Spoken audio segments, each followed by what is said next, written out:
blocking my face. What? What's up, guys? Move it. What's up, everybody? And welcome back to the BallGame podcast. We're trying to get Dean's handsome face in the shot, so you all could see that. Welcome back to the BallGame podcast. I am the innocent bystander, Matt Sullivan. Unfortunately, before these guys introduce themselves, we do want to give a shout out to a friend of ours that's pretty obviously not here. Trunks, we hope you're watching, and we hope everything's all right. But yeah, so we'll see you next week. Well, actually, we'll probably see you later today at some point. But you better be on this podcast next week, buddy. But hope all is well. As for you guys, you want to introduce yourselves? Is my microphone audio okay? Yeah, I'm Chris. I'm Ortiz. Okay, hey guys. good. I'm Dean. Welcome to the BallGame podcast. Okay, real quick, just wanted to throw the World Cup out there. We have France versus England. Throw out the World Make Cup. you guys catch it. Make sure you guys. I'm not even gonna watch it, but let's go England. Shout out DJ Sam Dowling. Shout out my cousin. You guys had a big set this past weekend. My guys. My cousin's been doing big things, so shout out DJ Sam too. Just wanted to say what's up to you guys. Let's go England. Big England guys this weekend. So. World Cup. World Cup. But World anyways, Cup. to move on from the sport that we don't pay attention to a sport that's been pretty active this week. With the and especially your team being very active this week. Very active. Do you guys have any thoughts on what the Mets have been doing so far in the offseason? Go first. What are your thoughts? Wow. First and foremost, Brandon Nimmo is back for 8 years. That is huge for us. We found our center fielder. I mean, Dean could agree with me on this one. We've found our center fielder for the longest time. It's been Nimmo. Oh, he's a dog, bro. Yeah. Like a 400 on base percentage. He is very important to what we did last year and what we continue to do. Indeed. And obviously, Justin Verlander, another huge signing. Lost the ground, but he made up for it. Yeah, I mean, I knew contract was crazy. Yeah, I knew DeGrom was going to leave. He wanted the years. We weren't going to give it to him. The Rangers did. And you know what? I hope he enjoys Texas. Texas is pretty nice this time of year. What I didn't like was during the Jacob DeGrom press conference that the Texas Rangers had, he kept bringing up, oh, I love this culture and this winningness that they're building here. And it doesn't get more like that than the New York Mets right now with Steve Cohen and how much they're spending. I don't understand that kind of aspect of why you would leave. Just tell it straight up. I got a better contract from the Rangers. That's what it was. Yeah, that was all it was. It's a better lifestyle for my family. That's it. It doesn't have to be. I like this culture, but that doesn't even exist. Especially the winning culture in Texas. They won 70. They won 70 games. They won 70 games. What the fuck? I know they dropped the fucking $600 million on their middle infield. Yeah, but yeah, I mean Seager and Simeon together. But yeah, no, I mean. That was huge for the Rangers. Obviously, they were a team that could afford to take that risk right now. They needed the starting pitching, obviously. And yeah, you guys, that wasn't the only couple of moves that you guys made. You guys also signed Jose Quintana, right? Yes, David Robertson. Quintana was just to eat innings, and I think that was a great move for you guys. He still had a sub-3 last year. I don't think it was sub-3. It was around 3. Quintana's just like I said. Quintana was sub-3. Really? Yes. He had a great season last year. Wow. Speaking of the Cubs, a whole lot of bullpen arms. Cubs made a big move too, signing Bellinger. I wouldn't call it a big move. I wouldn't call it. It's a big name move. Yeah, it's a big name move. Yeah, my boy's batting 200. He got overpaid for batting 200 in the last 3 years. Yes, absolutely. What did he get? 1 year, 19 mil. Yeah, like damn near $20 million or something like that. It was kind of crazy. Stuff that a lot of us could have probably done, strike out almost every at bat and stuff. So I could do that. Yeah, exactly.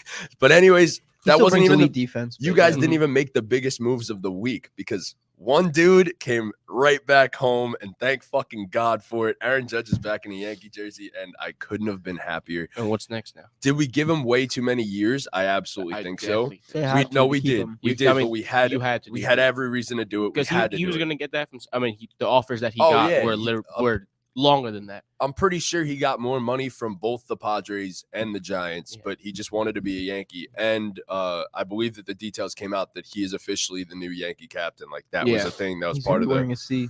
That was absolutely part of the deal. And I said, bless you. And I said that would be the thing that would get him to come back. And I think it was very happy to have Aaron Judge back, and I don't think that's it. I think Carlos Rodon's coming soon because all the rumors are reporting that we're actually going pretty hard for him. Outside of that, He's coming and you're going hard for him. Yeah, we are going very hard in for the him. paint. I would love to have Rodon. I don't know what other moves we could really make outside of that. But apparently they're going to be willing to spend money this offseason, so we'll see what that leads to. But also, I mean, just a bunch more signings. I mean, the Phillies. Trey Turner. Yes, Trey Turner was a huge move for them. Bogart's going to San Diego. They have 3 shortstops now. San Diego was throwing money. Tatis will play. I know he can play the outfield, but I think he will play the outfield. San Diego's throwing contracts at everybody. They I don't understand. I don't know how they're doing it. Soto. They probably moved Kim to second, play Bogarts at short, and obviously you have Machado at third, and then Tatis will play the outfield as he was doing a little bit. But yeah, I mean, it's been a huge offseason so far, and there's still a few guys out there. It's going to be very interesting to see how all the rest of these dominoes fall. So that Senga. Yes. But he's still going very hard. The Red Sox fucking signed the big time hitter out of Japan too, and that was kind of crazy. Was it? And didn't pay Bogarts. I have a big problem with the Red Sox. Didn't pay Bogarts. Mookie Betts, Andrew Benintendi, Xander Bogaerts. You had a dynasty. Devers, they haven't even locked him up yet. Which I don't see them doing. Me neither. Okay. When you have all these talented guys, this is why you build a farm system, to get these guys to the fucking majors. And you can't just not pay them and just let them all walk for nothing. And it's not even like they're not paying like some of them, and taking care of some of these guys. They're taking care of none of them. No. And the trades they are making are not panning out. No. The prospects they're getting back are not good. No, they're not making good trades. They're not making good moves. They could have been in a position to be good at least by now, if not a couple years ago, and they're just not. And it doesn't make sense because you look at the Red Sox as like one of those teams that would be willing to spend money. A historic franchise that's been around forever. And it seems as though they'd be willing to spend money and stuff, but they don't on anybody for that matter. They act like the Tampa Bay Rays when they're in Boston. Yeah, no, exactly. And the Rays are just unbelievable. And the Rays are good at what they do. The Red Sox aren't. But yeah, it's been a crazy MLB offseason so far. A lot of moves that weren't exactly expected and some moves that probably were. But not over yet. Still some big names out there that are going to get signed, big deals that'll be thrown around and stuff. So it'll be super interesting, I think. So that'll be a fun time. But last night was one of the craziest football games in a fourth quarter I think I've seen recently. I fucking loved it. Because Shake and Bake revived his career last night. So Baker Mayfield led a fourth quarter comeback against the Raiders, who are absolutely fucking poverty anyway. And I mean, it was fucking magical getting signed 4 days ago? 3. Well, 4 now, but 3 yesterday. At the time, 3 days ago 4 days ago now, but by the Rams, and learn the playbook. And I'm assuming it was a dumbed down version of the playbook, and that's not disrespect. It's just you can't learn an NFL playbook in 3 days. And he came out and led a fourth quarter comeback, scoring 14 points in, I believe it was like 4 minutes or something like that. He didn't start the game, right? No, he didn't. Didn't even start the game. It was John Walford. And man, Baker's just showed out last night. Like that was absolutely incredible. But any thoughts on what went down in the fourth quarter last night, guys? The Raiders just need a reset. I know signing Devontae Adams was supposed to be a huge thing. Not working. Derek Carr not working. Defense not working. None of it's working out for them right now. I think it's just you need to reset. They're out of the playoff picture now, right? Officially, yeah. 4-9 they are. Yeah, it's pretty bad. So Leo, come here. Continue. They've lost a bunch of games by 1 score. Yeah, no, they have. And Derek Carr has had performances where he's great and other performances where he's absolutely fucking terrible. Their defense is atrocious. It has one good player, essentially, and that's Max Crosby. And Max Crosby's been absolutely dominating this year, just needs to be said. He had another sack last night. And I hope to God that they trade this man because he deserves to be on a contending team, especially with the rate that he gets pressure at. There's no reason he should be on as poverty of a defense as he is right now.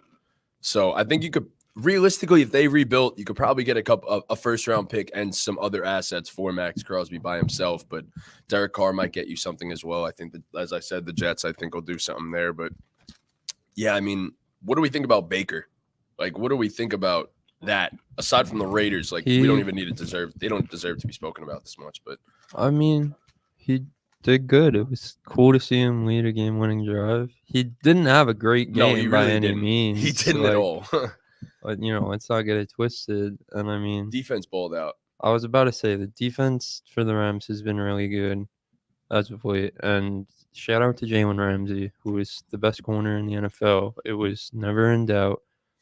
Never wasn't in doubt. He had Devontae Adams on locks last night. Like, let's be real. Devontae made that one crazy grab. Yeah, he made that one crazy catch. Congrats on the crazy catch, Devontae Adams. But Jalen Ramsey had you in jail last night, respectfully, and it sucks to suck for you, honestly, because I have you in one of my leagues that I need to win to make the playoffs. And, which league? MP's league. Got it. Yeah. But I also have Josh Jacobs. I started Cam Akers in one of my leagues. I'm versing Trunks. He had a touchdown, but he didn't really do much. And then he fumbled. Saved yeah, him, but he had 20 points in fantasy. So he had 20? Did he really? So he had like 9. Did he have? He had like 9 points. All of their No, it said like 18, bro. I swear really to don't God, think so. Bro. I know last week he had 19, but hold the phone for a sec. That'd be he had like 8.5. No way, it was 19, bro. What are we talking about? Oh.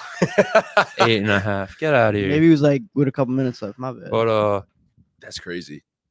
He's had 2 solid fantasy weeks in a row now, which he's is had relatively more surprising. than 2. He had 20 last week, and then he had 50 the week before.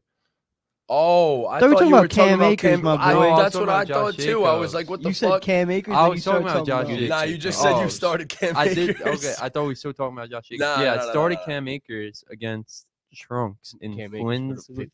Nah, he put up 9. That's what I knew That's something what was I up. was I was saying. like, Yeah, he Cam did put up Akers 9. ain't never. But Timeout. 9 is good. For Cam Akers? Cam Akers? Better than 2. You take That's it. definitely better than 2. 9 is greater than 2, yes. So yeah, it's in Flynn's league, and me and Trunks are versing each other. And Antonio Signs, shout out Antonio Signs. He drew out the whole like playoff scenario. Hold on, I gotta. What a guy. Look. Like it's crazy. This league is crazy right now. But He like, actually gave the entire Yeah, breakdown for all- those of you that can't see. all this stuff needs to happen. So this is me. I clinch if I win versus Team Trunks. Berg wins for Mr. Nuremberg. Shout out Ryan son. Nierenberg. And Harry, whoever Harry is, I don't know you. I don't know. loses. Trunks gets in if he beats my team, and Berg loses. So you guys need other stuff to happen outside Yeah. of you guys just winning. Yeah, Got it. No, That's it's tough. an actual bloodbath. in Truncali this league. showed me Yeah. 2 and like 11. You guys are Yeah. separated by like a game. Yeah, everyone still has a chance to make it. So It's actually crazy. That league has been by far my most how we drew fun. that out. How we just sat there and just 2 through 11 was like, yeah, this Yeah, this stuff. and all it's- this stuff needs to No, happen. and it's crazy because Antonio, who drew it out, is in first place and has nothing to worry about. Well, He that's just- probably why it was. he like That's just why did he it for was like, fun. "Fuck it, I got nothing else better Yeah, to do. I'm already but, gonna make it." No, that league has been by far my most fun fantasy league this year. Like, it's not even close. There were a Yeah, shit nah. it of trades. It's coming down to the wire. It Fuck was good Dynasty. stuff. Yeah, Truncali showed me that. Now Antonio's team is really good. Yeah. By the way, looking at his team was unbelievable. Yeah. But No, that league's been fun. any other takeaways we had from the games on Sunday? Is there anything we recall that we want to speak about? Brock Purdy beat my Dolphins, so I was pretty sad. Of course, yes, they smoked them. They didn't just Tua beat them. is still good. Let's not overreact. I was thinking about this. I hate football for that reason. Armstead was out too, by the way. Yeah. So, So- like in the NBA, everyone overreacts to everything, but like there's a game every other day. So like you overreact to something, and then the team a team losing, and then the next They'll day win the by team 20. wins by 20, and you Yeah. forget about it. But football, like team loses, and you have a whole week to overreact about And it. you have like, every analyst saying everything right, on like every channel. bro, Tua had one bad game all season, and like it really wasn't a good game Oh, for him. it was but an like, ugly game, but it's okay. but like, let's not get it twisted. Let's not forget about the fucking 12 weeks prior. I you saw know? fucking analysts saying, "Oh yeah, Lamar Jackson could be going to Miami." After I'm like, they're not giving They're up on not giving Tua up on Tua. after. No, I think him and season. what's his name? McDaniel. Mike McDaniel have They built a respect- great yeah. relationship, a fantastic relationship. And he's turned out to be a fantastic coach, like Yeah. So far. absolutely amazing. And I mean, yeah, no, people are overreacting, and everyone's been waiting for this though. Everyone's Yeah. been waiting for Tua to have that bad game so we could all come out and say like, oh, Tua's overrated, Tua's this, Tua's that. No, he's really good, and he fits that system perfectly. He does exactly what he needs to do. Tua is still very good at Yeah. the quarterback position. Let's not get it twisted. What else? Joe outside of Burrow that- owns Pat Mahomes. Joe Burrow just doesn't. The Bengals are legit, man. again. Yes, The Bengals honestly, are for real.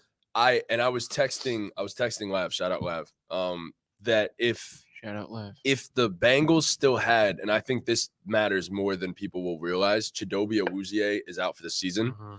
and he's been their best cover guy the last few years since they signed him. That is a huge loss. Yeah, they and have I Eli Apple playing there. Exactly. Their number one. that corner. makes a massive difference. And Eli Apple's been good. Let's He not has get been- into it. no, He's the been Bengals really good for defense- them. The Bengals defense as a whole, they don't have a lot of names, but they're More than the sum of what their they- parts.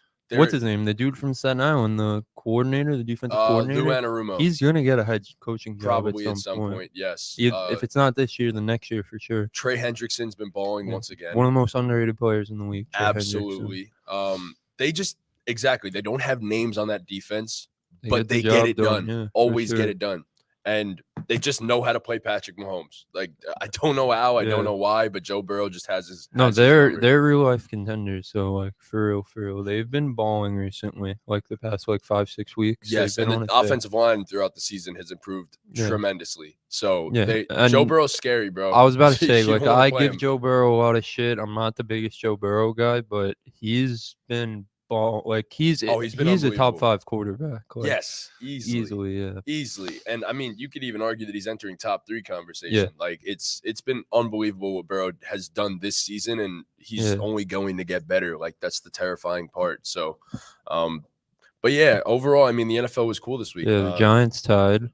Jesus Christ, that was such a That terrible was, game to yeah, watch. not Overtime fun. was man. not cool. No. Bro, we got to take the training wheels off the offense now, man. Just let it rip. I don't even care if Danny makes Let that mistakes. shit rip. Just like a Beyblade. Let it rip like a Beyblade. Yep. The The play calling's too conservative. Yeah. It's just that That's what I was simple. gonna I say. mean, I just don't understand how like some of the play calls have just been so ultra conservative. And I get it. We're trying to play not to lose the game.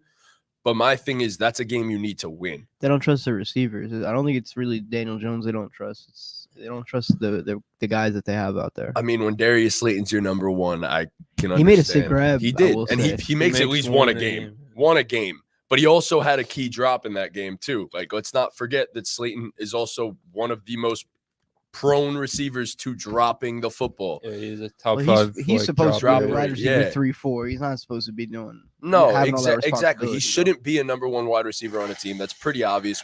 We see that he's a deep threat, and he's really not much else. And I mean, with all due respect to Darius Slayton, he makes some big grabs, but at the same time, he also has some massive drops. Like, it's just you can't rely on that guy. I don't know if they extend him in the offseason because he's a free agent, so we'll see what happens there. But man, we need some goddamn weapons right now. I'm not gonna lie to you. So it's pretty ugly, and Saquon's starting to wear down a little bit as the season progresses, and that's just due to getting 25 to 30 carries every single game. But I don't know. We'll the see about Jets. everything else from there. The Jets. Yeah, you go ahead and take this one away, buddy. Mike White looked fantastic. I'm not gonna lie. I don't know if I'd say I fantastic. wouldn't say fantastic. What wasn't fantastic about what Mike White did? You guys had 5 field goals. That wasn't his is- fault. Threw 2 picks. He also You threw didn't 2 see the picks. I saw both of them No, were I not know. his fault. I know. I just One of saying, them, the last one was a heave, and the first one was tipped. Yeah, Corey Davis. Okay, Yeah. so he fit some balls into some tight windows that. No, really. He did. 4th No, and he 10, Corey did. Davis down the stretch with 3 minutes left. No, I'm That's not. a big time. I'm not fucking saying throw. he played bad. You said phenomenal though. I didn't say don't know. phenomenal. I said fantastic. Whatever. Same thing. I just don't know. Better than what Zach Wilson Okay. would have done. But the problem was That's not the saying play much. calling at the end of the game and the personnel. I'm sorry, Braxton Berrios shouldn't be in the fucking game in 4th down. Oh, I don't get it. 4th down in the red zone when you need a fucking score and you're throwing the ball to Braxton Berrios. You have Elijah Moore, you have Garrett Wilson, you have Corey Davis, and you throw it to fucking Braxton Berrios. Let's not act like you weren't talking your shit about Corey Davis right before that. So Corey Davis is fucking ass. But I still named 2 other guys that are better than him. Yeah, no, Garrett doesn't Wilson's matter. a fucking dog. It doesn't matter, bro. You fucking throw a wheel route to Braxton Berrios where he makes a wrong cut and they get called for a block in the back, bro. You get in the red zone 7 times. And you don't score a touchdown on any of them. The only time you score is when Mike White, they ran fucking it in, right? They fucking they challenged it, and he happened to fucking get in the end zone by an inch. That's the only way they got into the end zone. An inch matters, man. That's all that matters. Yeah, no, Mike White upset. Played well. He played well given the circumstances. Obviously, LaFleur needs to get fired after the season. Offensive coordinator. Yeah, no, he's fucking terrible. I mean, yeah. I feel like we're gonna ask this every week, and like it'll probably change every week. But like, Mike White's not your quarterback next season, right? I mean, at this, I don't know. He's not playing bad. It could be you. He's playing better than a lot of quarterbacks. With how game 1 went, it depends on he's throwing for what 300 you could yards. do to replace him. Those 2 picks were not his fault. fault. Do you really want to go trade assets for a guy like Derek Carr? Like, is there how he just fucking played? Yeah, right. Like, is a guy like Derek Carr gonna move? I love Derek Carr. I'm the biggest Derek Carr guy. But like, is he gonna move? He's not gonna move the needle. I think worth trading valuable picks and stuff like that. The only people we're trading for, I mean, is Lamar and Aaron Rodgers. Yeah. Yo, I'm not gonna lie. I saw some the funny ass meme on Instagram. Ghetto Gronk posted it. Shout out Ghetto Gronk because that page is hilarious. It was when you accidentally press X and it was Derek Carr's fucking pick in the end zone because he just lobbed it up in the middle of 3 defenders. Yeah. And I think it was Bobby Wagner that just snatched that shit and took it. And there was one of the worst throws I think I've seen. And I was just like, yo, this was really bad. Yo, the Vikings are so fraudulent. Oh, yeah. They're getting bounced in the first round. Oh, yeah. They're getting bounced in the first round. I said that last week. I feel like they're the worst 9-2 team. No, they're 10-2. 10-2. Yeah. It's crazy that the 5-7 Lions are favorites against them this week. We spoke about that. Yeah. I love the Lions. The Lions are balling, but it's like I know they're people are too high on the Lions right now, I think. What? I don't think we're high enough. They've been really, really good the past few weeks. I don't think people we're like high them. Enough. People definitely like them a lot because they were on Hard Knocks. Super Bowl contender in 2024 or 2023 next season. Sorry, bro. Yeah, but no, it is crazy for a 5-7 team to be favored versus a 10-2 team, bro. Absolutely. But yeah, they have I think the worst point differential of any 10-2 team of all time. It's safe to say I think a lot of people are thinking they're going to get bounced in the first round. A lot of luck is going their way. They're undefeated in 1-score games. I believe the fucking stat was. Yeah. So yeah, I mean they are very fraudulent. We know that. Kirk Cousins is their quarterback. He's good. I wish I had this. I didn't screenshot it. Someone posted on Twitter the other day, like, what if every 1-score game this season went the opposite way, like the opposite team won? And it had the standings of if that happened, and it was Giants crazy. Are probably like 2 the Giants wins. were down there, yeah. Yeah, I saw that one. Yeah. Vikings would be probably the worst team in the NFL. Yeah. There was one. I think it might have been Jacksonville that was very high. The Lions would probably be the top team in the NFL at that fucking point. The Lions were high up. The Raiders were high up, obviously. Yeah, of course. But no, it was cool to see. It was weird. The Chiefs would probably be undefeated or something. No, like that. The Chiefs were lower. Really? Chiefs win a lot. They don't blow a lot of teams out. I forgot about that. But yeah, it was a cool graphic though. Yeah, no, the NFL is very interesting this season. It just sucks that Jimmy G and my Super Bowl pick are now done probably. So that's the most unfortunate part. But it is what it is. I mean, he's gonna be back for playoff time. Yeah. Before we move on, Russell Wilson, man, what the fuck is going on with this guy? Yo, that was bad. Against the fucking Ravens, against Tyler Huntley. Will they put up 9 points? They didn't score a touchdown 9 points, bro. You know what the scary part is? I think he lost the locker room. He definitely lost. Yeah, I don't think that. He's been lost the locker room. They didn't go to his birthday party. They said, Russ, you got to stop saying let's ride. We've been riding, and you're not coming along. They're tired. You ain't even sitting in the back. Riding Russ. Bro, he ain't even sitting in the back seat. He's getting dragged at the fucking end of the truck. Unlimited. Bro. My boy's so limited. It's not even crazy. So limited, bro. He's really not gonna throw more touchdowns than bathrooms, bro. Like, it's crazy. I love how we did that last week. And he didn't move at all. He didn't move. He might have gotten another bathroom for all we Oh know. my god, bro. If the fucking bathrooms went up, if we saw the meter for the bathrooms go up one or two, Slightly. like, bro, I think nah. He can't buy another bathroom in his house because of that exact meme right there. So this is crazy. if he doesn't beat it, that's honestly one of the Bro, worst. Good for Seattle. Good for fucking Seattle. Good for Seattle. Gino. Good for Gino. I don't think he's man. gonna be the quarterback. going Gino's forward. killing it with the quotes, though. I'm a He said, honest. what's it called? Be honest, Matt. No, Geno Smith's not the answer. Someone said about Gino, like, being a backup quarterback for all those years, like, was it hard on him? And his response was like, well, my hard days are a blessing for someone else, so I don't really care.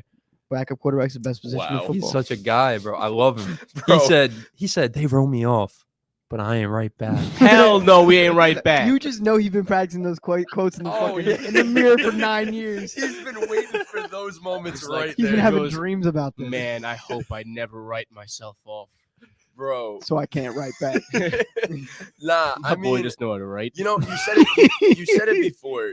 Like, is he the answer? Like, I see a world where the Seahawks keep him, and I wouldn't doubt them keeping him, but they're gonna Well- try somebody else out. They're gonna draft a Well, they're quarterback. not I don't know. in man. position to get a high pick. I mean, They well, have they the get the Of course, Broncos they could Broncos trade pick, up. yeah. That's always a thing, but I feel like this year, this draft, quarterback isn't the most important position for them. I They're would agree. building something great. They have a lot of young talent Oh, on that for team. sure. like, I just feel like if you go out and don't draft a quarterback and Geno comes back down to earth and is a backup quarterback, then you'll again be in next year- position to draft a quarterback next year. I know, but you Exactly. don't want to just take a step back. I don't I think mean- you're taking a step back though if you're improving the roster with other positions in this year's draft. This is Bro, a really good draft. If you look, It's obviously there's a lot of quarterbacks in this draft also, but I mean, it's a really good it's draft. still a top two though. That's the thing. But then if you look at next year's draft, it's arguably the best top two of quarterbacks we've seen in a very, very, very long time. Like Caleb Williams and Drake May are probably both going to be fucking Is studs. Drake May eligible next year? How I does that believe work? he's not a true freshman, is he? I think he's a he red is. shirt, I think. No, I think you I- might be right. I think he's a you might redshirt be right. freshman. So that's that how it would works. make If him you eligible next year. redshirt and then you You only play have to for- be in college for 3 years. Yeah, Mhm. and then you could enter the NFL. You don't have to Cool. play for 3 years. But uh, yeah, Drake May and Caleb Williams. And Caleb Williams is literally, I want him on the Giants so fucking bad. Like I Yeah, would he's love to see different. that. But yeah, Drake May too. That's one of the best top twos we're gonna see. So Drake May just announced he's staying at UNC. Thank God, what, you because thought he was gonna transfer? half the team went in the transfer portal. They lost a bunch of- Really? I didn't Everyone's even see fed that. up with UNC football because the defense is always so bad. Transfer portal Very makes true. college football so much more interesting. So The much. player movement is crazy. Yeah. So much It's more. like the fucking NFL, bro. Yeah, it is Especially crazy. with the NIL shit now. Like, Guys can go make money in bigger markets. Yeah. yes, Dion in Colorado, he's probably gonna get 1 million transfers there too. So I mean, bro, it's the quarterback transferred. The quarterback that was there. Put oh himself yeah, in of the course, transfer portal. because I mean, he His knew son, yeah. Dion's son was gonna be. Yeah. Well, split. Dion straight Like, up said it. Yeah. In the press conference. He said, Dude, "Here's your quarterback." his son literally is still on the other roster, and he's like, "Yeah, no, my son's coming here." Yeah, and he did also say it's going to be a competition. He's got to earn the job. yeah, I like, mean, we his know son's damn a well your son's baller. going to start. He's Like, a son's baller. good. Yeah, And he's good. a He baller. is very he good. deserves it, probably. I wonder if Travis Hunter transfers. That's the Where that's is the big name. he? He's also He's at the Jackson number- State. He was the He was number one committed. recruit. Yeah, I from know them. Did that. he I say didn't he's know already he's committed. transferred? He's the number one recruit from He was last the year? number one recruit. Yeah, from he already last said year. he's going. Did he? Yeah. Oh To shit. Colorado, or he's just Is entered he the I could've transfer following? Yeah, sworn. that's portal. the big question. Is he following Dion? Yeah, Because yeah. I mean, Yeah, no, I've seen him in like destroying What's his name? videos. Sorry, Taylor Jackson. yeah, everyone's in destroying videos now. We even had Eli. In What's one his of those. name again? Travis Hunter. Travis. Yeah, Hunter. yeah, I said Travis Taylor Hunter. Jackson. That sounds like a number one recruit It name, does, though. it does. Taylor Jackson. That's a tough name. Did he officially Yeah. Travis Hunter, Colorado transfer from Jackson State? Yeah. Oh wow, he already did. Yeah. He's going to Colorado. Yeah. Yeah, of course. I mean, Makes sense. Dion's just that guy. So he's Yeah, probably he's going to cool. become the best recruiter in college football very soon. So Well, I you can't see- believe people saying shit about him leaving Jackson State. Did you see everything he did at Jackson State? Yeah. They didn't give him any money. He rebuilt their locker rooms. He paid for their uniforms. He did a their lot for them. sponsorship. He fucking rebuilt that. He made that program. He built it. There was nothing before. I He will built it. say, though, to be fair, the whole time he said it wasn't about money. And then he went and took the big time Yeah, but contract from Colorado. when there's that much, it's not like it's about the money, but it's also just about like Taking the next his step. coaching career. Yeah, like My thing needs is, to there's a progress. ceiling on what you could do as a coach when you're at a program like Jackson State. You know I what agree. I mean? And I posed this question, like, obviously, we'll move on after this, but is this the end game for Deion? Or do we think in a Colorado? couple? That's what I'm saying. No. Or do we think in a couple years he's like, You know, we'll see ready how to- we'll see because how he it can goes. build them up to be a power. Yeah, we'll honestly. see how it goes there. He's definitely gonna build them up to better than what they were have one- they were one been. in, like, yeah, 11. just because of who he is. Deion, It's the same thing with like Penny at Memphis. You know what I mean? Yes. Like no matter what, you're gonna get recruits just because of of your who name. you are. Yeah. Because of your name. I It don't was a know him culture changer. personally, but it feels like he, would like to build a program and he's going to just get And a then little dip. bored and, And then go somewhere dip. else. Yeah. Maybe try the NFL out in a few years, I wouldn't be surprised at that. Wouldn't be surprised. Honestly, I wouldn't be surprised. Get But some free agents to pop out, like I said, I just think he's going to become the best recruiter. hit the think transfer he- portal. Hit the Pop transfer out portal at in the your NFL. party. But yeah, no. I don't know the words. Deion's gonna build that team up. Build up. Jesus Christ. Listen. We're gonna Deion's gonna build up that Colorado team just like we're gonna build up your pockets with our locks of the week. That was good. I like that. was good. Yeah, thanks, man. So Ortiz, what are we starting with for this week? Does that mean it's time for the Prize Picks Party Mix, ladies and gentlemen? You want to tell them right there?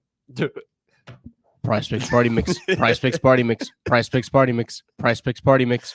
So I told Ortiz, you want to lead us off? No. Oh, okay, sick. All right. Save So, mine for last. Okay, Chris, you want to lead us Never off? mind. Whatever. So there's a free line. Justin Herbert, 0.5 passing yards. I took the more. Hopefully he hits that. By the way, we all have that. Yeah, everyone. Just would Yeah. like to say. Oh yeah. Yeah. That's being put out there. It's it's a free one. So I'm running it back with Kirk Cousins, 0.5 interceptions more. He didn't hit last week, so why not try again? And then the goofball, Jared Goff, more than 1.5 passing touchdowns. shout out Jared Goff for balling the fuck out this season too. By the way, man deserves that. Justin Herbert, yeah. My thing is I have Herbert with the 0.5, as we all said. I have Garrett Wilson, who I've picked, I believe, the last 2 weeks, and he just continues to hit for me. And he's my dynasty wide receiver 1. 61.5, we're taking the over against the Buffalo Bills. And then lastly, I have Dawson Knox against the New York Jets to have more than 2.5 receptions because I think that Sauce Gardner is going to do his thing, and Dawson Knox is going to have to get some receptions there. So, Dean, as for your lock of the I got my nephew a Sauce Gardner jersey for Christmas. That's Oh, fire. That's damn, fire. I'm So jealous. That is excited to dope. give it to him. It's his Every first Jet fan jersey are gonna ever, love it. bro. Ever? His first gonna jersey remember that ever. I forever. know. That's what I was What were thinking. your when first jerseys? Jeremy Shockey.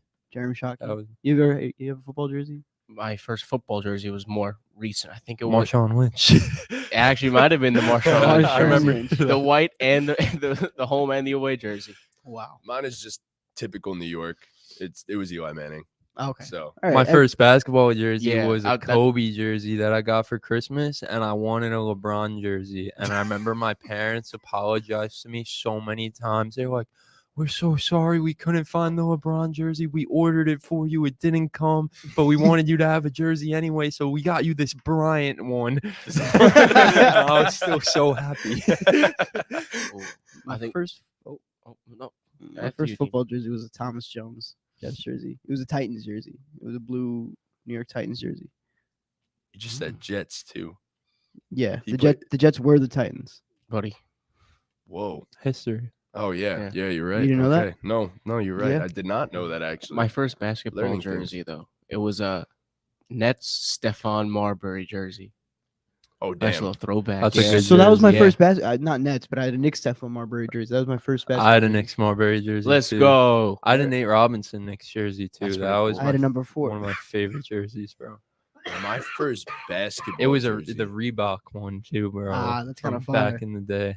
Oh, my God. I think it was Jeremy Lin. I think That's my your first basketball jersey? I didn't That's get a basketball jersey insanity. until I was That's older. crazy. That was so insane. I remember getting my Jeremy Lin jersey. Never had a basketball jersey. You had to until I was have older. the Jeremy Lin jersey. I had to Yeah. have it. Exactly. I had the shirt. I had the jersey shirt. I had both of them. I had both. Bro, I had the shirt with just a bunch of Jeremy Lin's faces. That's awesome. Oh, Yeah. that's fire. I don't know That's where that dope. shirt is. Shout out Winsanity, man. I have an infamous video of me in a Kobe Bryant jersey, by the way. That's a good Oh one. my God, elite video. But give us your lock, Dean. What we got? I also had Garrett Wilson for over 61.5 receiving yards. And then I had Deshaun Watson throwing a pick. Facts. Yup. His fan club was at the game. He didn't perform. Bro, he was ass. He was not Jesus. good. Oh, no, I was my just picking God. Deshaun because he's gonna throw a pick against the Bengals. Yeah. That's what I thought too. Yeah, but I was close and to he's thinking gonna- that. Ortiz, now the man. Wait, Are we stamping? you said all three? We all yeah, have yeah, Herbert. yeah, We all Herbert, have Herbert. Herbert. Yeah. Herbert. So- Herbert. No shock. I also have the Herbert over on 0.5 yards. Good Wow. choice. I have Darius Slayton more than 3.5 receptions. Nice. And AJ Brown in the first half against the New York Giants to score 7.5 fantasy points. Nice. Okay. This is my Tony T guarantee of the week. Stamp it. Okay. Jesus Christ. So Gotta stamp it. I'm actually kind of curious. We got to go back and check this. How many of your guarantees have actually hit so far this On it- I season? don't- Two of them? Yeah, me I- and Ortiz both have 2 prize picks wins. You And I lead that don't with guarantee 3. all my Stamp prize both picks of them. wins. That's I- what I'm saying. Yeah, I don't guarantee all of them. Oh, Yeah, maybe the 2 exactly. that you had you didn't stamp. I don't remember, but I If know you you didn't- have 2. You might have to. He stop has stamping. 3, we have 2, and then Dean and Trunks have 0. Oh my God. My boy. I wish you guys. You saw guys that. didn't even get to see That that. shit Fucking hit the go. ceiling. He missed so terribly. He hit the ceiling, it hit the couch, and then it bounced into the garbage can. None of you Just saw the way I that. drew Look it at up. Leo. Look at Leo's astounded. That was one of the coming to give you craziest a dab. shots That I was think I've awesome. ever seen. Wow. Let's get it. Oh my God. But anyways, all right, let's move on to We got to give Dean a prize pick. the other side of this. Chris, what's next? The bad side. Not that we're picking. FanDuel Fridays. Trey Young to score 20 points. Kevin Durant to score 25 plus points. Anthony Davis to score 20 points. Atlanta Hawks plus 7. Okay. What do I have? Oh, I don't know. I'm curious. You only sent me 3. No, they're the same thing. So I had the Pascal Siakam to score 20 plus. I had Tyrese Halliburton to score 20 plus, and I had the Milwaukee Bucks money line against the Dallas Mavericks tonight. So that in totality plus Yo, 350. it's 4 It's 4 picks, picks, buddy boy. That's what I'm saying. You only sent Oh, me shit. 3. I picked one other 20-point scorer. Who the fuck did I pick? Julius Randle. Oh, You know Kevin what? Durant? Is he playing tonight? Yeah, they Yep. played in We're giving it to Julius Randle. Oh Alright. God. Screw it. All right. So I have the Washington Wizards money line. I don't want money line. Whoa, dude. Money line. Against the Pacers. Then I have Jalen Brunson to score 20 points against the Charlotte Hornets. And then I got KD to score 25 against the Atlanta Hawks. And then I got Anthony Davis to score 15 against the Sixers. I put 5 to win 31-58. That might have been the worst FanDuel Friday that anyone has ever had. Dean really said. All right, Ortiz, what we got? I went kind of lazy today. I went straight money lines. Wow. But Those are I have- scary. Knicks over the Hornets, Cavs over the Kings, Grizzlies over the Pistons, and the Jazz over the Timberwolves. Nice. Okay. What's the total odds on that one? I came out to plus 436, $5 to win 26.83. Got it. Worth it. Solid FanDuel Fridays, fellas. Locks. Yeah, we'll see about that. Cream cheese and lox. I'm so sorry to any of you that do actually follow our picks. Yeah, I actually I don't feel recommend so it. terrible. I really don't recommend at this it. point. Yo, we're gonna turn it around. A It- wise man once said The to me, odds will change. for I don't wanna be every in a G League. cold streak, there is a hotter streak brewing, like coffee. This here. wise man is spitting facts. So It was Tremarky. Who else? shout out Trim. The wisest of all you the send your men. picks every single night, and we appreciate you for that. Does he Trim. really? So Trim always he sends his picks all the He time. sends them with like the red. Is that in the Dynasty chat? Yeah, the Oh, re- so like the I have that red, on D&D. the red light, like the goal light. He sends important announcement, and then he sends it as a screen recording with like a hype song in the background. Like one of them was the Chicago Bulls He's theme, so like funny, the bro. intro song. Yeah, Damn, I He's gotta so watch funny. that. Yeah, no, you do. Trim is elite. Yeah. Shout out Trim, baby. Elite bull, We please. love you, man. Okay, so we're gonna now we hop into our main basketball segment of the day. Actually, one of the two. We'll start. We want to start with the trades. We could start with I some think we trades. start with the trades. So, So it's big time date for the NBA is coming up very soon. December 15th is where players that were signed in the offseason or recently signed can be traded. So we decided that since it's becoming trade season very soon, we'll give you two trades, one of which being a top 6 seed in the NBA currently in either conference, and the other trade being any team below that. So we cooked up a few of them for you. And Chris, you want to start off with your first trade? Is this your top 6 seed? yes. Okay. So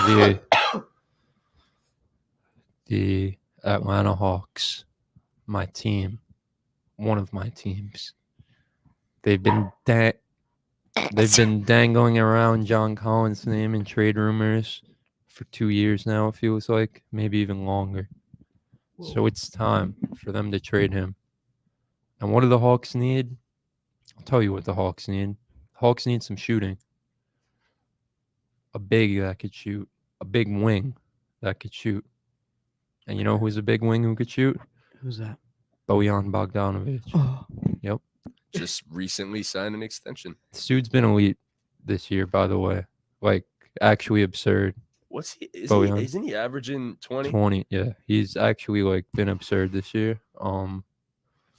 So this trade has been like floating around, and I actually saw a mock trade for this, and the trade actually had the Pistons giving up second round picks in this trade, which I didn't think made much sense. I saw that, and I was about to ask you.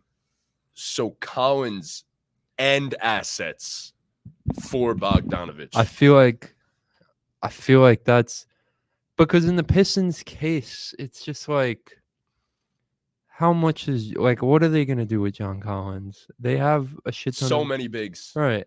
So I don't know. They're probably seeking a first round pick if they're gonna trade Bojan. I could see this being a 3-teamer too, Yeah, and Collins getting sent elsewhere. yeah, I could see that. But I just kept it simple, but I saw it with the Hawks receiving second round pick, so I was like, nah, that's not really gonna happen. I get that. So I sent John Collins in just 2 seconds this year. They have the Pelicans second this year on top of their own second for Bojan.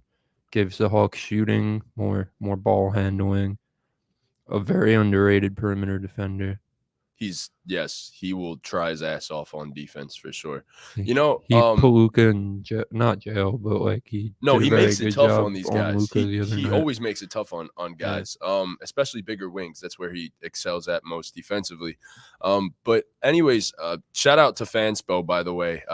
The website for the trade machine. That's where me and Chris made ours. I don't know if you guys did the same thing, but we made them on Fanspo to make sure that all the numbers were correct, and it tells you any of the issues with the trade in case a guy can't be traded until afterwards and all that stuff. So yeah, but Bojan's been incredible. The Hawks are one of the worst shooting teams in the league this year. Indeed, they are. So, and John Collins has been pretty much a nothing for them. He hasn't contributed. He needs to anything. be out of there. Yeah, It he just has to hasn't happen. Done anything? It's meant he to doesn't happen have a now. role anymore. Yeah. No, he doesn't. He does. I think it was his lowest usage, and not to mention that it's not like his usage has gone down and his efficiency has gone up. It's kind of been both have gone down, and Collins just doesn't look happy in Atlanta, and I think it's it's only a matter of time now. I think it's finally the time that he gets traded. Yeah, and Bojan's above the 80th percentile in 3-point shooting from all spots, so he obviously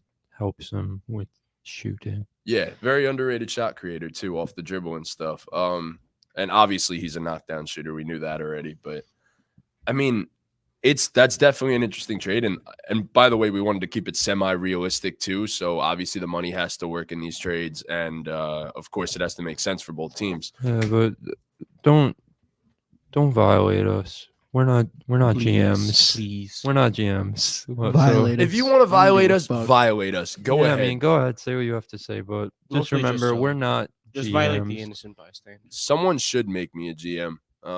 But No. I've done it in 2K before, so Well, then, I think I could do it in real let's life. hear this super special trade, Mr. GM man.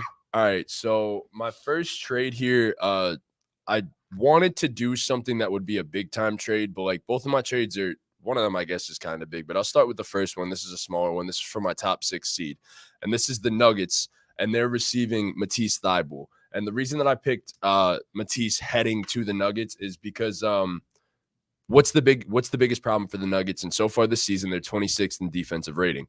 Matisse Thybulle isn't even currently in the Philly rotation, only averaging right around 11, 12 minutes per game. And we know what Matisse is good at. It's defense. He's arguably the best perimeter defender in the entire league. He wreaks havoc. He's his stocks are always elite, and obviously steals and blocks. I think Chris has something to say about that. The best is crazy. That's all I have to say. No, I said arguably. The best. I'd argue. What's the argument? I'd argue he's not. That's fair. That's fair. Yeah. No, yeah. yeah. So who do you think is the best perimeter defender, Chris? Not We'll Matisse get into Thybulle. that when we get into that. Fair enough. But anyway, oh yeah, we are gonna get into that. That's fair. But anyways, yeah, I mean, Matisse going to the Nuggets makes sense, and obviously his biggest struggle is his offensive game. And if there's one guy that can always unlock someone's offensive talents in one way, shape, or form, it is Nikola Jokic. And Matisse has, for the most part in his career, been a very good cutter. And obviously, when you have arguably the best passer in the league, you can unlock those types of talents with guys. So I think Matisse ends up heading to the Nuggets, and in this case, the Sixers receive a top 20 protected first-round pick and Ish Smith to make the money work. I picked top 20 because he's not even in the rotation currently, and I think the protections will loosen as time goes on. That's my prediction. Might not even take a first-round pick. It could honestly take 1 or 2 seconds. That's why I have Matisse heading there. Obviously, his three-point shooting isn't great, but the Nuggets can take care of that because they are the second best shooting team in the league currently. So yay, Nuggets. How much?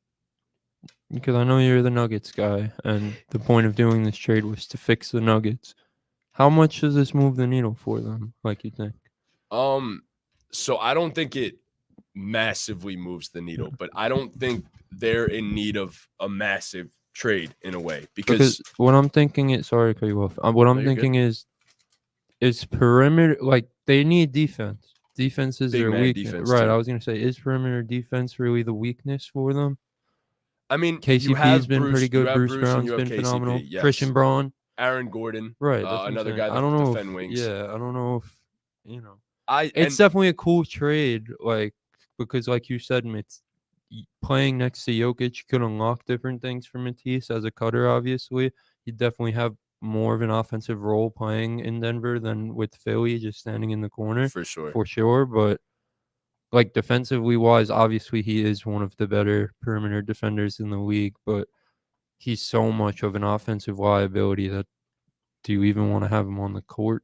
And that's why I said that, because obviously it comes down to how much of an offensive liability, and that's been the story his entire career. Yeah. Is he even worth having on the court because he's so bad offensively?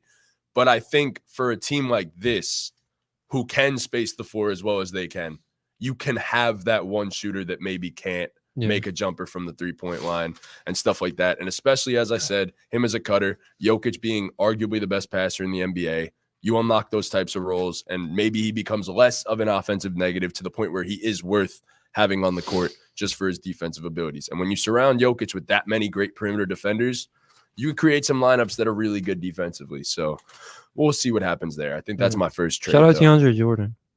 He had a good game last night. He did have a good game last night, but he's been fucking trash this entire season for the most part. But so you guys did your higher seed trade first? Okay. So I have a trade for the Atlanta Hawks. I also had something involving John Collins. So I traded John Collins for Jordan Clarkson, Kelly Olynyk, and a second-round pick. Okay. I think that the Jazz probably are willing to take that. on John Collins in the, what do you call hopes that he can become better. Right, potential that you have in that. And I feel like with all the picks that they have, they're willing to take a risk like that, and they don't have to pay Jordan Clarkson after this year. Okay. Yeah, So for the Hawks, that helps a lot. You get a shooting big and Right. Kelly Olynyk, who could play 5 sometimes or also play alongside Clint shot and creator, Onyeka. And playmaker. Jordan Clarkson has been literally incredible this year. I got to find a stat did you about see Jordan him Clarkson. squaring up? Yeah, that shit was So fucking funny, hilarious. My bro. boys, Manny Pacquiao tweeted out to him. y'all He's think got the Jordan fighting Clarkson has drip? Like I feel like he Yeah, just he looks. is. He Yes. does. Definitely. Okay, Yes. but he just looks weird. I feel like No, he does. No, on I a agree. basketball court, my boy would be looking like a WNBA player. His tats are crazy though. His He has- tats are What do you crazy. mean by that? I think he's just saying he looks like a woman. He looks a little feminine. No, right. Yo, literally. Jordan Clarkson, I hope you see this. Jordan Clarkson, you're a hooper. Just the female variety. Come at Dean, please. No. Fuck this. Yeah, so- come, no, no, come okay, on, so- Dean. so- Come on, So Dean. Cleveland Jordan looks fine. Cleveland. So Cleveland Jordan looks fine. But look at that. My boy looks like Brittany Griner. All right. Jesus Christ. Okay. Yeah, but the Jazz are plus 6.6 when Jordan Clarkson's on the court and a minus 5.2 when I'm off the That's court. and 11 That's a points. bitch. And in whatever EP estimated plus Plus minus, minus. he's like an elite company with all these superstars at a plus 2.5. It's so crazy too to see that because throughout the entirety of his career, for the most part, he's been a bucket getter and doesn't affect his team at all. Yeah. Or at least he's had negative net rating swings for most of his career. So to see him be this positive and No, yeah, with this names season- like Brandon Ingram, LeBron James, Drew Holiday, Spencer Dinwiddie, surprisingly enough. Bro, stop showing me Jordan. Okay, he looks like a woman. Okay, I get it. I'm just saying. Just trying to But prove a point. He's a hooper regardless. No, I mean, yeah, I didn't say he Yeah, wasn't. no, he's having a hell of a season, and he would definitely help out the Hawks a little bit. give them Yeah, some- for sure. That's a pretty good trade. Aside from Clarkson, what were the assets going there? Kelly Kelly Olynyk, Olynyk. Jordan Clarkson, and were there picks involved or no? Second Oh, it's rounder. over here. And one Just second whatever. rounder. Yeah, Okay, just yeah, I whatever. mean that makes sense a lot for them. And I'm assuming the money would work as well. So Yeah. Yeah, it's a good trade right there. But I could see that What happening. did Trunk say in the chat? He said He said Dean he wins. said Dean wins. Dean wins what? I don't know what What you're do I talking win? about. I know Truncali. Jordan what Clarkson he- does look like. No, I'm just kidding. He's definitely no, that's probably what he is like implying that he looks like a woman. Oh, thanks, Trunks. But Sorry, Jordan. Shout out Jordan Clarkson though. If he heads to the Hawks, he'll Shout out he'll Jordan probably Clarkson. show Yeah, he'll probably no, show come on the his pod. ass. Show me how to be drippy. Ortiz, what we got as your first trade? So I actually chose the Sacramento Kings. Oh. Shout out the Kings, man. Light the fucking beam. I reunited the Kentucky trio. Thanks, Trunks. Bam Adebayo is now a member of the Sacramento Kings. And in return, the Miami Heat have gotten Harrison Barnes, Rashard Holmes, Keegan Murray, and a first-round pick in 2023. Okay.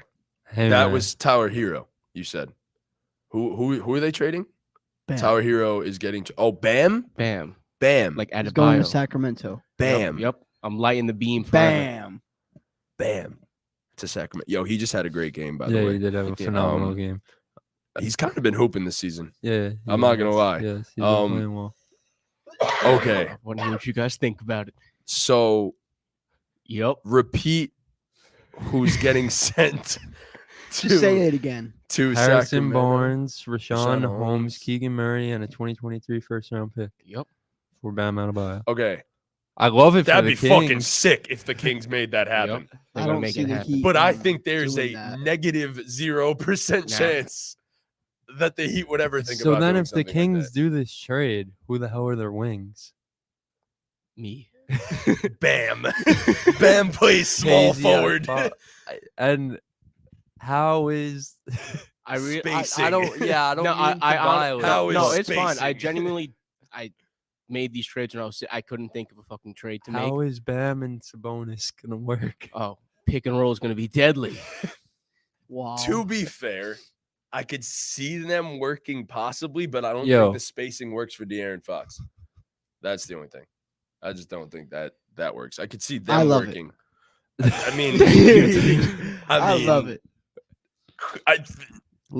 Light the beam forever. That's my words on the trades. Isn't it a place of worship? Yeah. Yes. Google Yeah. Maps is Yeah. a place of worship. No, I mean the beam would be lit forever. They'd be legit, I think, That's in a what I'm way, saying. kind of. But The Heat are just tanking. So Are they though? Yup. In my world, they are. okay, but their world in this world, I don't Yeah. think they are. If I'm I being just- completely honest. I don't know, man. Honestly, I don't even know how to react to that. Yeah, I trade. don't- It's cool that you put together something like that was surprising and stuff, but like So safe to say, if it fucking happens, Imagine it happens. that'd be insane. Mhm. You'd be a prophet and you'd look like LeBron James. But yeah, no, I'm gonna say So that was your- probably not gonna All happen. right, man. so that was We'll your see. your bottom. No. So the Hey, yo. your Kings. The Kings, man. Okay. All right. Interesting. Very interesting. Uh-huh. But while we're on the topic of the Heat, I just want to get my second one out there because it is All right, get it- that it- shit Fair out enough. there, Good brother. transition, dude. it is a Miami Heat, Get that shit out there, bro. right? And they're giving up Why'd you say right? Right? Like I know. No, yeah, it Oh, is no, the you're Miami traded. Heat, 100%. Miami. Nikola Jovic, Cool. Duncan Robinson, Big ass contract. maybe throwing a second Okay. Maybe. for Bojan Bogdanovic, filling that 4 spot. Okay. Some shooting, a little bit of D. Jovic, Duncan Duncan, 2nd round pick for Bojan. for Bojan. I think there's going to be better offers on the table for What the fuck? Got to take this, boys. Wait a minute. Show the camera this. For those of you The New York Jets are calling who me. do not see this, the New York I'm Jets. getting drafted. Put him on speaker. Hello?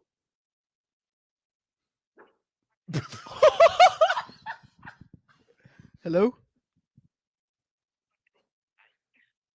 I can't hear you, bro. Am I getting?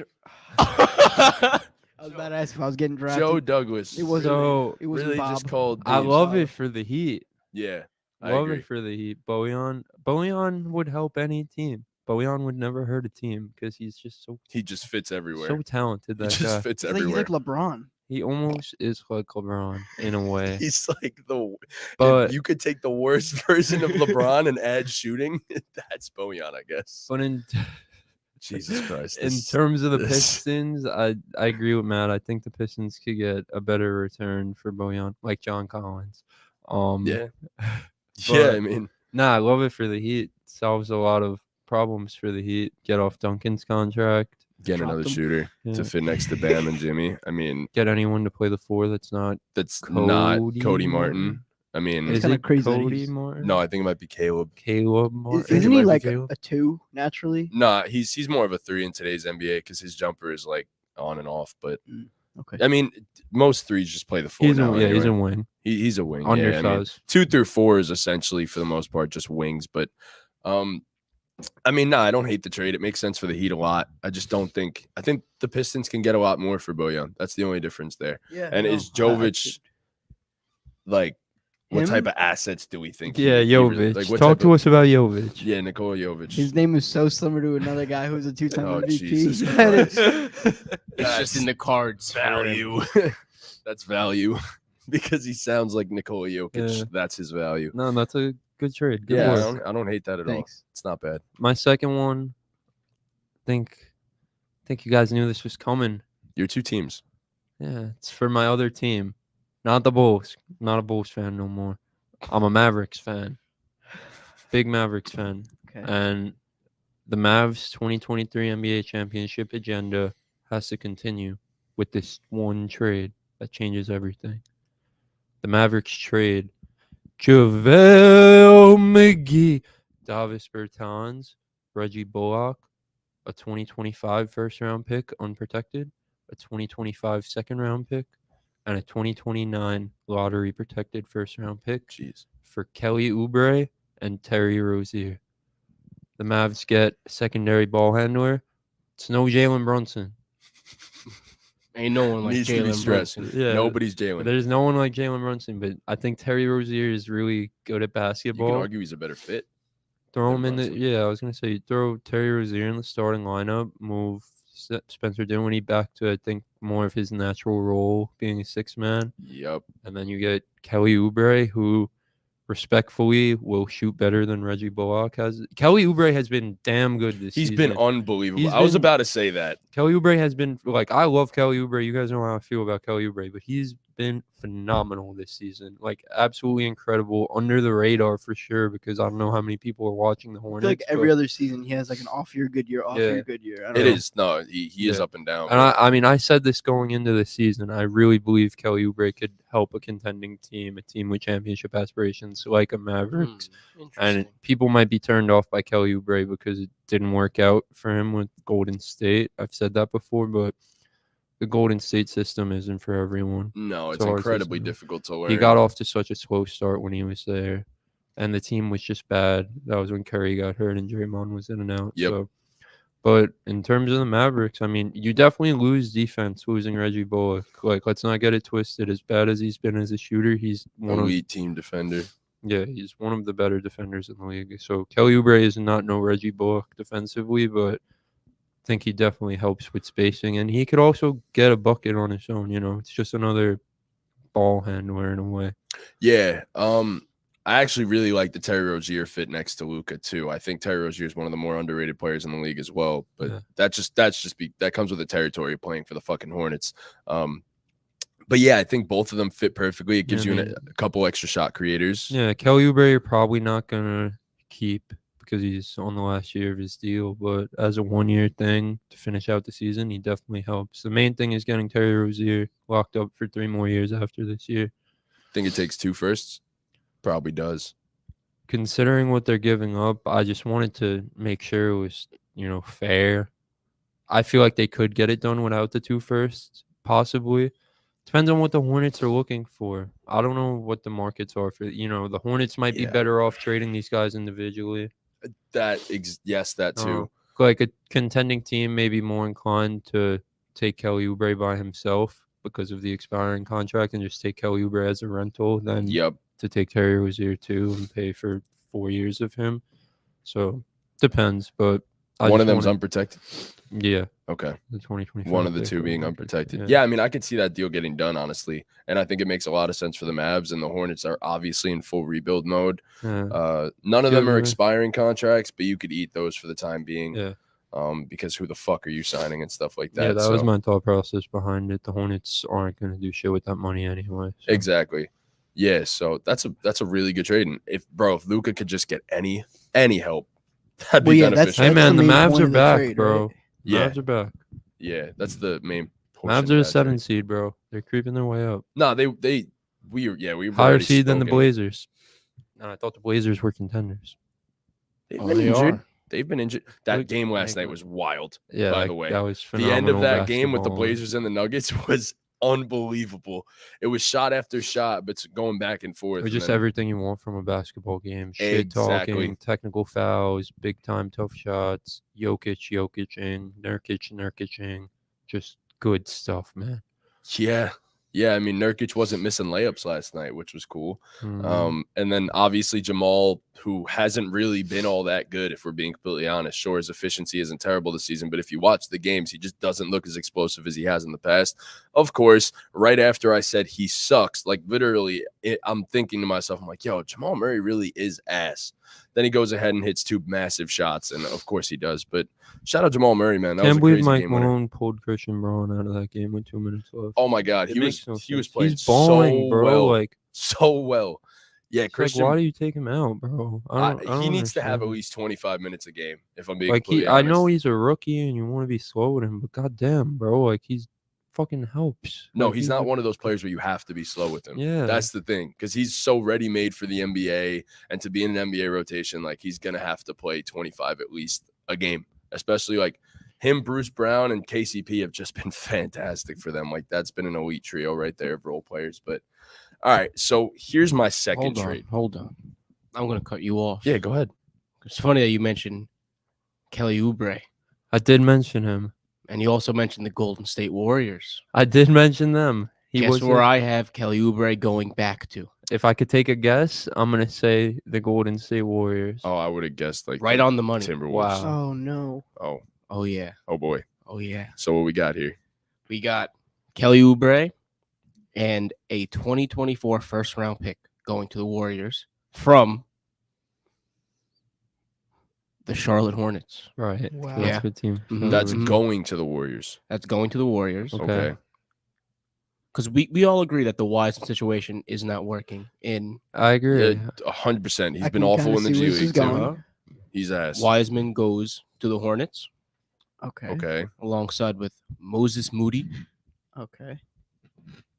Okay. That's it. okay.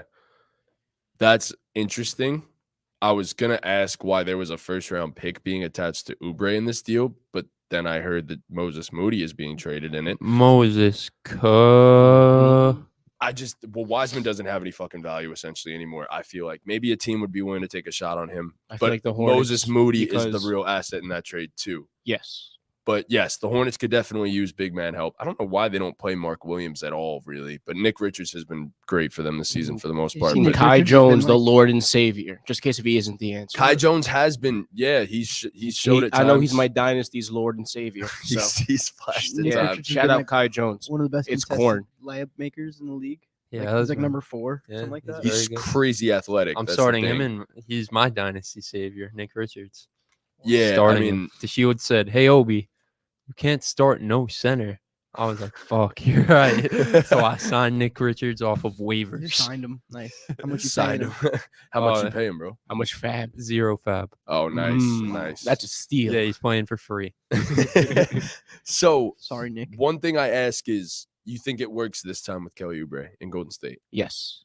I feel like the way he's been playing recently, I mean, the role he's been playing on the Hornets obviously is a lot bigger of a role than he'd be playing in Golden State. I feel Agreed. like he would be a good off-ball defender alongside the shooting, which Golden State can't have it. Yeah, That they always need shooting. Yeah, of course. They can never have enough shooting. He's actually shot pretty well, I believe, this he season shot from three. incredibly well. I think he's near 40%. Yeah. I if think not a above. lineup of him, Jordan Poole will not pull every lady in the arena, Yes. Okay. but Yes, two, obviously, yeah. make a whole bunch of threes. And Steph And- Curry. Steph Curry's a handsome dude too. So that trio of human beings. I mean, Yeah. Yeah. Draymond's Sexy. pretty handsome. Oh, No, I love it for Don't the get- Warriors. So the Warriors are definitely going to be in the market for a wing, considering what I really don't want to talk about, but the situation with Anthony Lamb. I don't know if you guys heard about that. what happened? We'll talk after the show. There's Okay. a situation with Anthony Lamb. Don't see him playing anymore. Oh, geez. Okay. So Yeah, I the didn't Warriors see it. will definitely need some wing help. So Did not see it. but he's been that- very good for them as a basketball player. Yeah, but no, as a he- human being, he's not very good. okay. So That says all you need to know, Yeah. essentially. But Yeah, yeah, but no, they definitely need the help definitely now. could use wing help. Oubre fits that because he could play the 3 and the 4 and even some 2 in some lineups. But I actually like that. I just think the only questionable part of that trade is Moses Moody available for Kelly Oubre? And yes, they are getting the first out of it too. But Well, in this world, he is. in this world, he is. Yeah. Yeah, I mean, I don't mind it. I think. No, I think it's yeah. fair value on both sides. I think the Hornets are getting 2 young players. It's probably hard for the Hornets to give up another first round pick, but you are getting 2 young guys. So You're might getting as well. Moses Moody, who's a And wing. at some point for the sorry. to No, cut you're you. good. You're good. At some point for the Hornets, you're gonna need to stop stacking up first round picks and actually put a roster around LaMelo before he starts to ask to leave. So I think that helps. You get young guys who are more obviously Wiseman's been dog shit, but he's at least more along the way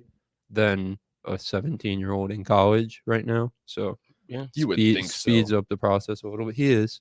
You would think I, so. I would like to think he is. Yeah. It's debatable sometimes, honestly. And he'll but get a fair chance. he got called back up, right? and then called back down. Yeah. He was talking about how he's so excited to have a big hotel and a big bed again and all that shit, and then they sent him right back They down. said, nah. I mean, he's still made bread so far in his career because he was a second overall pick. But yeah, I mean, hopefully Wiseman shows something. Like it sucks because being the second overall pick and being drafted before LaMelo Ball, kind of tough. Some expectations there, obviously, and I don't know. We'll see if Wiseman turns it all around because Trunks believed in him, and I didn't. I didn't coming into the season. So we'll see what happens with him. And Moses Moody, I love Moses Moody. I think he'd fit perfectly with the Hornets, especially next to LaMelo in their timeline right now.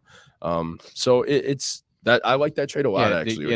This trade made a lot more sense. Yeah. Far more sense. A little bit. Any of them that you could have put together probably could have made more sense than the other one. But definitely more sense. Good sense. But good sense. Yeah. So all right, here's my second one, and this was obviously for my below the 6th seed, and it involves the Washington Wizards being the main part in this trade, and they are giving up Kyle Kuzma, and Kyle Kuzma's been amazing this season, nothing short of really fucking good. And his 3-point shot has not come around. He's been shooting 30% from 3 this year. But in terms of isolation, efficiency, and stuff like that, he's been absolutely unbelievable. Not to mention, obviously, maybe he doesn't fit perfectly with the Suns, but they get a third shot creator there, especially because Chris Paul hasn't exactly been healthy this season. So you could use whatever you can get. He's an elite defensive rebounder, one of the better rebounders for his size in the league, 6'8", 6'9". And then, obviously, I mean, defensively, he's kind of underrated on that side of the ball. He's been a good weak side and off ball defender, and I think he fits in well with the Suns. So I think he's been good on corner threes for the most part this season, and that's a look that he'll get plenty of, especially in Phoenix with Devin Booker and Chris Paul. So as for the last 20-point scorer that Devin Booker played with was Eric Bledsoe. Dark horse MVP. Jesus, that's actually a crazy stat. DeAndre Ayton, by the way, has not been everything I've wanted him to be this season. He's been solid. He's been solid. It's just, I don't know. Is the trade coming for him? That's the big question there. Okay, so I made this a 3-teamer, by the way. And obviously I sent Kyle Kuzma to the Phoenix Suns. And then the third part of this trade is Jay Crowder, who's been getting pushed out the door. Well, he wants to be pushed out the door by Phoenix, essentially. So push me out the door. I have him. I saw that. I have him going. I have Jay Crowder going to the Bucks, and obviously it makes perfect sense. Jay Crowder is a very good 3-point shooter in the corners. The Bucks generate a shit ton of corner 3-point looks. Giannis, his gravity by itself will get Jay Crowder a bunch of open looks. He's a very hard-nosed defender. He's essentially their PJ Tucker replacement that they've been looking for, kinda, and I think it just works out for all parties involved. So the Wizards receive Dario Saric, Jordan Nwora, a 2023 first-round pick that is top 10 protected, and 2 2023 second-round picks from the Bucks. The Suns send the 2023 first, and the Bucks send the 2 second-round picks. Suns get Kuzma, and another part of this trade is Joe Ingles. That helps the money work, and if Joe Ingles comes back somewhat healthy, you add a wing to your rotation, which you kind of desperately need at the moment for Phoenix. So Kyle Kuzma and Joe Ingles. Joe Ingles at his best, good secondary ball handler, great 3-point shooter, solid defender. So fits perfectly for the Suns. And then obviously the Bucks get Jay Crowder. So there's the 3-team. Nice. All I gotta say is don't you guys hate working weekends? Yeah. Don't say it. Don't say it. Don't never. Oh, oh my God. It's okay. But Sorry, yeah, so Gallo. that's my Sorry, second gotta trade. work this weekend, Gallo. My bad. Shout out JG, the Prince of SI. Fucking Christ. Okay. Who did anyone not say their second trade? Oh, we all said our second. We all said our second yeah. trade? Cool. Fantastic. So let us know what you guys think about each of our trades. If you think one stood out especially more than the others, I think one definitely stood out more than the others. Not naming names or naming trades. Thank you. But yeah, Light the beam. Let us know what you guys think about our trades. And as Chris said before, remember, we are not NBA GMs. Most definitely not. Definitely not NBA GMs. I actually just got fired. Just got fired from the Heat's GM job. So, but yeah, he just blackballed me from ever entering the arena. Oh yeah, that was our first big time NBA segment for the day. Our second one, it is now just about the quarter season. That was a bless loud you. sneeze. God bless. So we decided to come up with our quarter season NBA awards. And we did MVP, we did Defensive Player of the Year, Coach of the Year, Rookie of the Year, Most Improved, and Sixth Man of the Year. All the important ones. So we don't want to start with MVP, do we? We don't want to give it away immediately. I mean, I feel like it's currently Do we start with MVP? Okay. Might as well get it out of the All way. right, It's fair enough. One consensus guy. It should be. Ortiz, who you got, buddy? I have some guy named Jason. His last name is Tatum. Yeah. I mean, I think all of us are going to have it. Speak for all of us. I mean, he's on the best team in basketball at the moment. He's averaging 32, 8, and almost 5. Yep. He's shooting amazing from the fields. I think it's 48, 36. The fields. All the fields. All man. the Justins. Okay. All the Justins. Okay. Yeah, I think he's shooting 48, 36, and 86. If the last 47, 37, and 86 on free throw. Wow.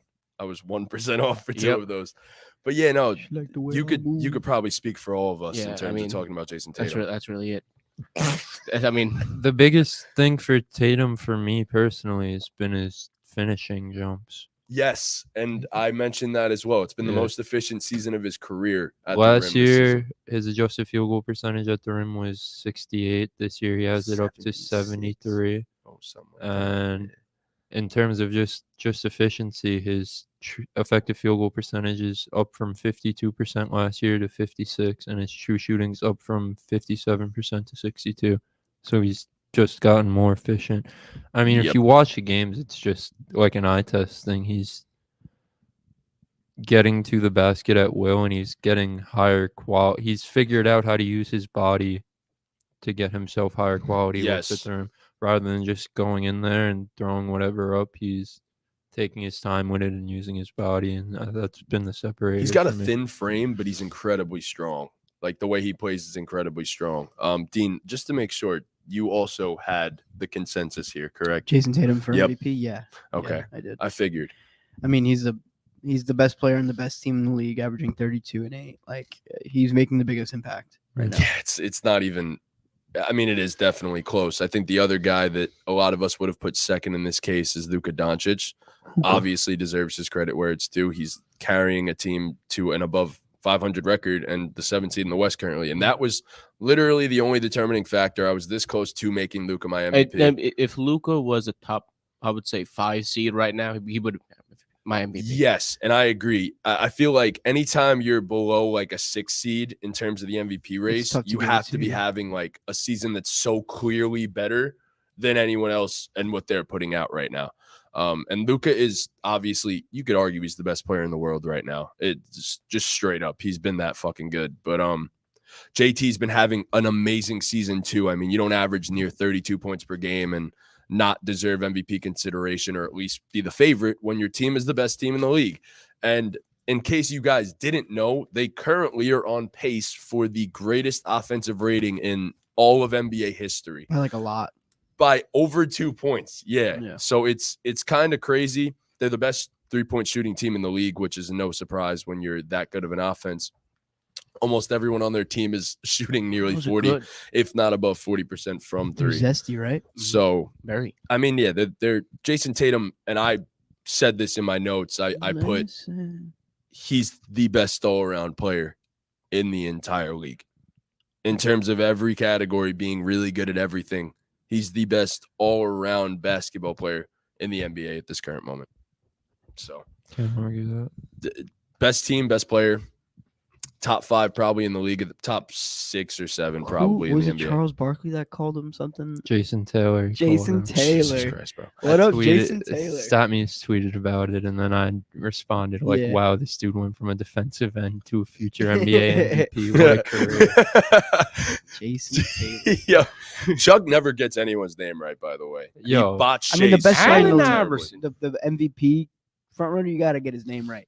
They're you would comedy, think, bro. They are hilarious. Jason Taylor. So funny, bro. Chuck is hilarious. Shaq going through the Christmas tree, That was bro. hilarious, bro. Bro, Kenny bodied him. Yeah. Kenny bodied him, bro. Well, but then 8 years after later. that, Shaq like willingly just jumped in the tree. Yeah. Ernie said, "You won't jump in the tree right now," and Shaq got up and just jumped into the tree. Oh, yeah, That's yeah, yeah. barbecue chicken. Nah, Shaq's hilarious. They're all so funny, and Ernie just ties it together Sharks so goes perfectly. Shea Gilchrist Alexander. You say Gilchrist Alexander. Yeah, I mean, it's pretty out. Shea will be mentioned probably in a bit if we're being completely honest. But yeah, Be Jason honest. Tatum, definitely MVP. That's a consensus, no question about it. Boston Celtics, 2023 NBA champions. Book it. No, I'm playing. It's probably the Bucks, but all right. Defensive Player of the Year. This is an interesting one because we might be a little different at the panel, if I'm being completely honest. This is, by the way, who we think is going to win it. Not just like this is who we would pick at this current moment. Not who we think will win it. Yes, not who we think will win it. Who we would personally vote for if we had a vote. So I'll go first. It's definitely not a no-brainer. There's a lot of great defenders out there in this universe, but I think Marcus Smart last year opened the gates. For perimeter players to win the award, and OG Anunoby has been special this year, man. Real special. He has the 5th toughest matchup difficulty in the entire NBA this season, according to B-Ball Index. So that means he's guarding the best players. And if you watch the games, he is guarding the best players. Yep. And when guarding players in isolation, he has held players to shooting 24% and 0.71 points per possession, and he has forced a turnover 16% of the time. That's insane. So to me, he is far and away the best perimeter defender in the NBA.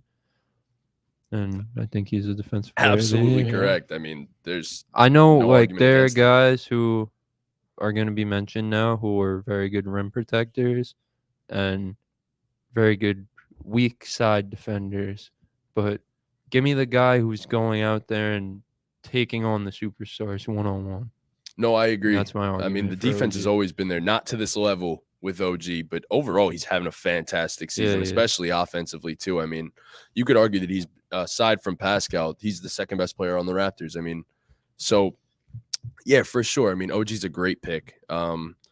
Aside from that, though, my defensive player of the year was Brook Lopez, and that's been my consistent defensive player of the year for the entire season. So I'm going to stick with that. I mean, he's been absolutely unbelievable. The Bucks are currently the second best defensive team in the league, according to defensive rating, and the third best team in the league in terms of opponents' points per game. So their entire defensive profile has just changed completely this season. And a lot of that has to be credited to Mike Budenholzer. They give up fewer threes. They don't give up a bunch of shots at the rim. And when they do give up shots at the rim, Brook Lopez is right there. Or it's Giannis, arguably two of the top 2 rim protectors in the league, you can even argue. So Brook Lopez has been incredible. He's probably the best post defender in the entire league in terms of guarding big men. He gives a bunch of those guys fits. I believe he was in the top 7% for a number of defensive statistics at the rim, like shot contests, effective defensive field goal percentage at the rim versus expected. Obviously, he's been the anchor for that defense. They're, I believe, 9 points better on the defensive end when he's out on the floor.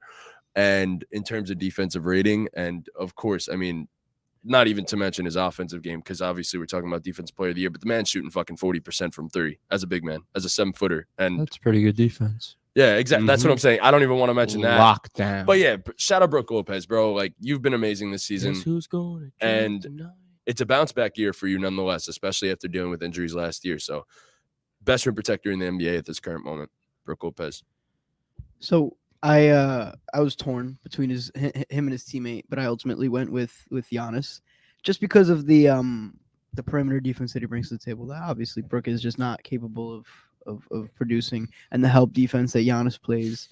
I did mention in my little notes that they have the second best defensive rating that you had mentioned earlier. So they have the two best defenders down low at the moment, the best rim protectors. So I just went with Giannis because of his history and you could have went with either, yeah, and athleticism. Can I argue you real quick? Argue, yeah. Feel like it's been no question, in my opinion. This is just my opinion, not the facts. Just my opinion. feel like to me, it's been no question that Anthony Davis has been more impactful defensively than Giannis Saputo. I also agree with that. I haven't watched. My defensive player of Lakers the as year much. is agreeing with that statement. Yep. It's not Anthony Davis. Oh, No, what? but I mean, a better rim protector than Giannis. I have Evan Mobley as my defensive player of the year. I'm so that's happy a you good fucking said that. That's good stuff, Ortiz. Tell us why. Tell us everything. I'm so intrigued. Everything. Yeah. So happy he said that. Well, as Sully said, the Bucks have the second best defense in the league. Who has first, Ortiz? The Cleveland Cavaliers. Obviously, Jared Allen plays a big role in that. But the thing is with Evan Mobley, he's athletic enough to guard the perimeter. He could guard 1 through 5 depending on. He can guard the perimeter. I'm gonna be honest. He does it better than Giannis too. Exactly. Needs to be He's a said. really good perimeter defender. Needs to He be said. actually hold on. Let me learn how to read. He leads the NBA in defensive rating. Yeah. Yeah. Yeah, he does. I saw that. Yep. Averaging a block and a steal. He's second in the league in blocks, I think, behind Brook Lopez. Yep. And I just have Evan Mobley over Brook simply because of, as Chris said, the perimeter defensive aspect of his game. Where's Miles Turner at in that blocks per game? I think he might be third behind the both of them, but I'm so happy you mentioned him because Mobs has been incredible. I bro. was this close. I was hoping you mentioned Evan Mobley, but I didn't expect that and didn't see that coming. So I was actually going to right after that say that an honorable mention was going to be He Evan was Mobley. second for me. I had OG, Mobley, Anthony Davis, and Brook Lopez as my. Any of those four would have Yeah. been correct. Evan Mobley. What moved Evan Mobley above AD and Brook Lopez for me personally was that the Cavs defense got better with Jared Allen out for Yeah. 2 weeks. Yeah. I So mean, that just goes to show how elite. And Evan Mobley was my preseason deep boy. Yep. So Donovan Unfortunately, Mitchell's mine actually been hasn't playing even really played. good defense for the Cavs too. Yeah. He's really turned it up. yeah, it's just an effort thing for him. No, Yep. yeah, for sure. But yeah, But no, being 6'4", Evan Mobley has yeah. been incredible, bro. Like, Mobs is unbelievable, and in I think in a very soon amount of time, Jesus fucking Christ. In a couple years, I think we're going to be saying that Evan Mobley is the best player on the Cleveland Cavaliers. Maybe not right now, but he arguably is the most impactful player on the Cleveland Cavaliers at this current moment. Who wants Gary to That win? needs Garland to be becomes a said. 99 Who in wants to win simulation. dynasty? What happened? I'll take him. You'll take him. So Give me all your Evan firsts. Mobley, I'll man, give you I'm Scotty Barnes and a 2024 first. All the first. 2024 and 2025. You Yo. can't have 2023. Negotiations. Yo, I'll give you some picks for Who him. wants Kenny Galladay in the 3 offseason? firsts, at least is a starting point. 3 firsts is the starting point. Starting point. Well, I Start. You said that so seductively. All right. So That's the But starting next- Ortiz, what a fucking pick. I'm Yeah, I very like happy you that. picked him, and we Thanks, gave Evan Mobley guys. credit for that. Thanks, OG, guys. great pick. Giannis, not a great pick, but it's okay. No, I'm playing. I'm playing. But we here. I'm playing. So the next award I'll Flip do you, dog. 6 man of the year. Six yeah, man's cool. yeah, we could talk Six about man. 6 man. So I kind of moved my shit around a little bit, but my 6 man of the year is Benedict Mathurin. And Ben Mathurin needs to win an award. There's 2 awards he's in the running for. He needs to have won one of them. It would be criminal if the season ended today and he didn't win one of the awards. So he's my 6 man of the year. He's averaging 18.1 points per game. His efficiency, it is what it is. He's shooting 40% from the field, 37 from 3. But he Bless you. Bless He's been relied upon a leads lot. the NBA in total points off the bench by almost 100 points. He has 439 points off the bench this season, and the next highest is Christian Wood with 351. So, and the thing about Benedict Mathurin is he just simply has that dog in him. He said he's better than LeBron. And he went out and beat LeBron, and he went at LeBron every single time in that game. So Yeah, no, he fears nobody. yeah, he That- just got that dog in him. He's been great. He's definitely slowed down after the hot start. His efficiency went down, but It's expected as a rookie.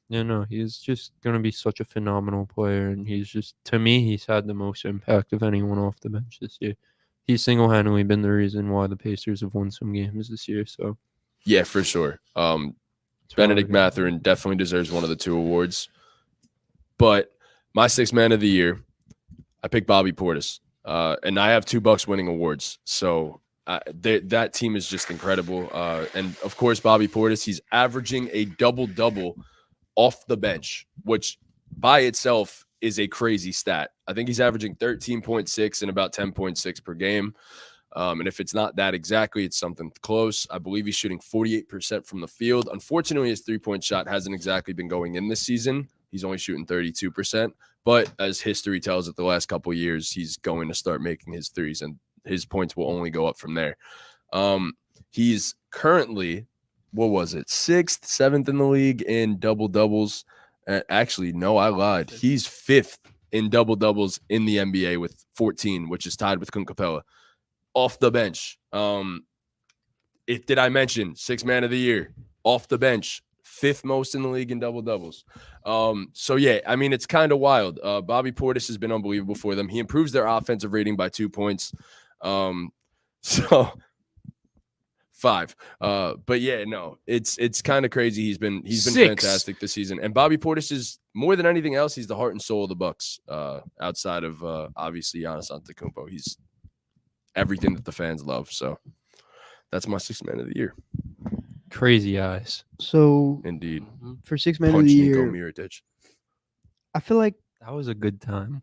That was a crazy time for sure. I feel like I have a boring answer. I have an answer that I want to change. That I look. I feel like I just have to watch more basketball to really change if I wanted to. But I have Jordan Poole. Boo. I know. So Jordan Poole is exactly what you'd look for in a 6th man. He comes off the bench, spark plug, shoots, You would hope he comes off the bench. Shut the fuck up. takes attention off of Curry. He starts. Because when they're both on the floor, you have to worry about the both of them. He demands a lot of attention. He could shoot. He play makes. He demands a lot of attention from females too. Yeah, exactly. All the baddies sitting courtside. He turned into Game 6, 2016 Curry, right? Was that the meme? Yeah. Anyway, Or something like that. Game 6 Clay, whatever the fuck it is. Something like that. so yeah, I have Jordan Poole. Nice. I feel like Jordan Poole is mid. I agree with that statement. His averages only look good to you because of the games he started when they've rested the whole entire team. Dean, remember you hated Jordan Poole? You know, it's actually funny. He's more valuable than Draymond. I wanted to give a shout out to a guy that would be probably winning this award if he didn't have to start so many games because Damian Lillard's been out. Anthony Simons has been fucking insane this season. Like, that man would be winning the 6th man of the year if it wasn't for the fact that he had to start so many games this season so far. So He probably stays in the lineup, no? no, you got to keep him off the bench. It just makes too much sense for them. But continue, Ortiz. I actually have Malcolm Brogdon winning this award. I mean, Chris and I, we talked about it before. He's shooting lights out from the field. He's shooting 50-50 from the field and from 3. So crazy. Which is just insane. The combo guard that he is an excellent compliment to Marcus Smart. And it's very nice how you could run your starting point guard and your 6th man at the floor in crunch time if needed. Yeah. Because he is 6'4". It's big enough to play. He's even taller than that. Yeah, I think he's 6'5". Yeah, I'll give him like 6'5". We'll give him Okay, 6'5". 6'5". And he's built. Like, he can guard the bigger wings in the league. Mhm. So I think just the compliment that he brings to the Celtics. I mean, we said this before. It was a great signing when he went there. And indeed. I think that is my 6th man of the year. Yeah, no, he's been incredible, man. And defensively, he's great too. Exactly. I mean, there's really not much of a weakness to Malcolm Brogdon's game. He's like kind of that jack of all trades, maybe not a master of none, but he's obviously catching and shooting the shit out the ball. So, I mean, Malcolm Brogdon, obviously, when he was with the Bucks, 50, 40, 90. So the dude can obviously shoot the shit out the ball, especially off ball. Compliments the 2 J's extremely well. Great pick, Ortiz. Thank you. So, where'd he go? most improved. Chris, who we got? I got a guy. Nice. I would assume he is a male. A guy Kyle? who goes by the name of I love this. Bol. It really only has one name, but it's twice. So Bol last season averaged 2.4 points per game. He played 5.8 minutes per game, and he played in 14 games. Jesus. This Classic season, Bol is averaging 12.8 points per game, 7.5 rebounds. He's playing 27 minutes per game. That's wild. Oh yeah, he's also averaging 1.8 blocks. Classic. Played in 26 games this year and started 21 of them, and he's just so good at the sport. Yeah, he's rather good. He's a rim protector. He could dunk, he could set screens and roll, but then also he could grab a rebound and go coast to coast and boom on Reggie Jackson. I don't know if you guys seen that the other day. I did. Bro, he was like 3 inches above the rim. Like, that was some nasty shit. And like, if you want to talk about a guy who has improved, like this guy we were talking about, he might be out of the league because he just wasn't doing shit. Yeah, and then he comes out this year and he's a valuable starter. Granted, the Magic are not that good at basketball, but he's giving the them games they've minutes. won, he's been a huge part of them. So yes, I think in terms of improving as a player, I think it's no doubt Bobo, honestly. And something needs to be said for his efficiency too. He's been incredibly efficient this year. Yeah, he's shooting 60% from the field. He's shooting 40% from 3 on 2 attempts a game. He also never really got this opportunity with anybody else, though. You know, like with the Nuggets, he was hurt. With the Bulls G League team, he was hurt. He really didn't. The biggest thing with him though was he did get opportunities, but he got very limited opportunities. He had a short leash, right? That's what I'm saying. His limited opportunities, I mean, in a way, you never get the chance to really get a rhythm, and he was kind of poor. He wasn't very good in any aspect of the game. He looked lost sometimes on the court, and I mean. Now it's like he looks fantastic, and he's doing exactly what you expected him to do out of college, coming out of Oregon. Like happy bull. That's what he is. Yeah. We're happy to see that man hooping, honestly. So, yeah, my six man. I already said that. My most improved. As Chris mentioned before the show today, last year Ja kind of fucked this entire award, and I had to give it to Shea because he's just been insane this year.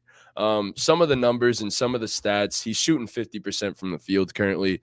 His efficiency recently is absolutely cratered. I'm not going to lie. He was shooting like 57, 58% prior to his recent stretch where he's been shooting like consistently like near 8 for 21 or something like that. But his 3-point shot isn't falling anymore, shooting 32% from 3, but he's shooting like 92% from the free throw line currently. He's averaging 6 assists and nearly 5 rebounds to go along with the fact that he's averaging right near 31 points per game.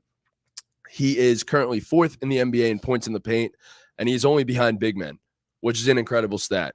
He has become the best mid-range shooter in the entire league. And No?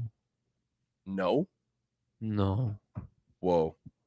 The best mid-range shooter in the league? The Swim Reaper. Percentages back up, Shea. I don't care about percentages. I don't know, man. Shea is getting into those the degree of difficulty on Kevin Durant's shots. Stop it. I mean, no. The degree of difficulty, if we're talking about who's the best mid-range shooter in the league, it's been Kevin Durant for the past fucking 15 years. Let's not get carried away here. I don't know, man. Shea's been really good, but he's not the best mid-range shooter in the league. Come on, man. I don't know, man. You shoot that well on mid-range jumpers, and I mean, a statement's got to be made. He's the most efficient mid-range shooter in the NBA this season. Yes. I like that. Yeah, yes, but he's not the best in the league. That's a better way to put it. Yeah. Obviously that stands for something by itself. He's making incredibly contested shots most of the time with a team around him that has been piss poor. He improves their rating by about 6 points, and that's especially true on the offensive end as he improves their offensive rating by about 11 points. And not to mention he's an extremely good playmaker. And of course, I mean, he averaged 31, that by itself, up from right around 23 last season. If you didn't see the Shea breakout coming, you were kind of blind. So he's a baller. That's why I didn't pick him, because of that last statement you just said. If you didn't see the Shea breakout coming, you're kind of blind. Like, he definitely improved on last season, but it's just like, we knew he was going to improve. I agree. I wanted to give credit to other guys, but it was just... He's improved so much. He's definitely like jumped into the superstar. Added 7 points a game. Yeah, that's pretty crazy. But Bulls added 10, more than 10. I mean, and he's getting consistent minutes. I agree. I definitely like your pick. It's just there's no for Shea to keep a team that bad. competitive. a Very competitive competitive. state, that's Yeah. got to be said. Sure. So It sucks that I keep going third because it seems like I'm repeating answers, but I also pick Shea. You touched on everything, you know. Yeah, I mean, no, literally, I also picked Shea for this award, and I've had explanations under each player. And under Shea, I have it's kind of self-explanatory. Yep. So that was my explanation for that. So I'm mean- happy. Everyone else except for Chris, which is a great pick, by the way. Thanks. No, Mr. Happy Bowl. It's just it goes to show the difference in logic for some people for the most improved player. I mean, It's a hard award. it is to- a very difficult award because kind of the credentials, like you said, have just been fucked a little bit. Yeah. Most of the And- awards in the NBA are flawed.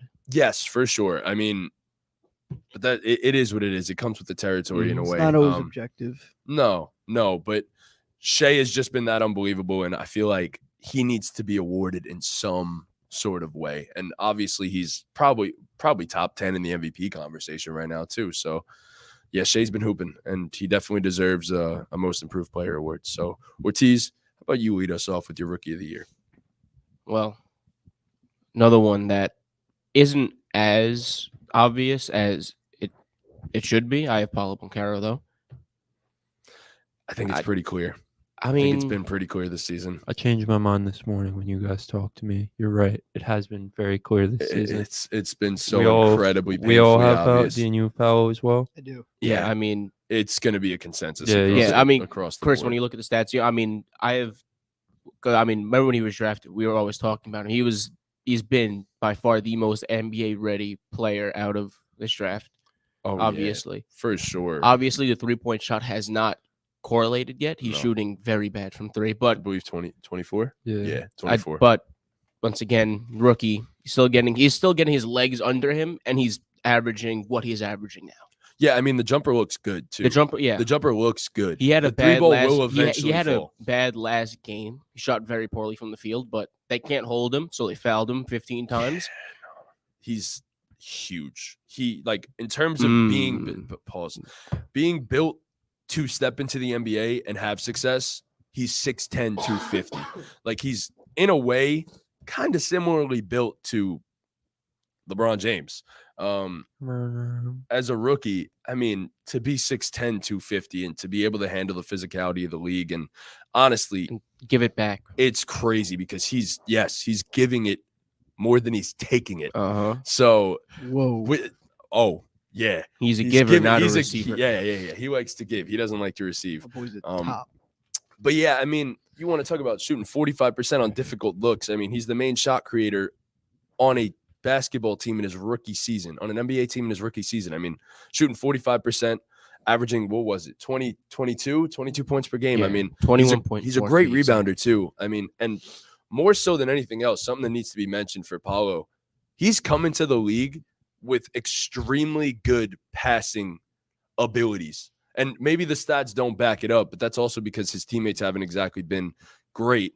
But he's come into the league and his passing has looked incredibly well. And obviously we saw this at Duke a little bit, but he's shown it even more so this season. And he's been a very good pick and roll ball handler as well. So things need to be said for Paulo. He's unbelievable and he's only going to get better. That's the terrifying part. We could be talking about a top 5 player in the NBA at some point. I really do think his ceiling is that high. Yeah, the biggest thing first of all, Paolo's full name is Paolo Napoleon James Banchero, which I thought was interesting. That is That is fire. pretty. He's a interesting. talent. But he is top 10 in free throw He's a attempts talent. this season. Exactly, with lends to the physicality. 166. He's getting a superstar's whistle as a rookie, Yep. which is crazy to see, honestly, because no rookies get a whistle like that. Nope. In terms of finishing around the rim, like you said, he's been incredible. His field goal percentage at the rim is 65%. His playmaking has been very good. There it is. Yeah, eye test backs His that. Yep. Potential assists per 100 passes is at 17, so that's really good. Which is in the 70th percentile, close Which is to it. wild. Very Got a good. B grade for that. It's wild Yeah. for a rookie of 6'10". You know, Paolo's been Exactly. very good. Like I said, he in a way, as much as I hate to put this type of expectation, I don't think he's going to be LeBron James, but he has the body type and He's not and gonna, stuff like that. And the No, dog. he's not. he's just going to be power. He don't man. got the dog in him No, like he don't. He just. Ben Mather. Yeah, I guess It's just Yo, he let's not deserves that forget shot. about what happened to him in the Final Four.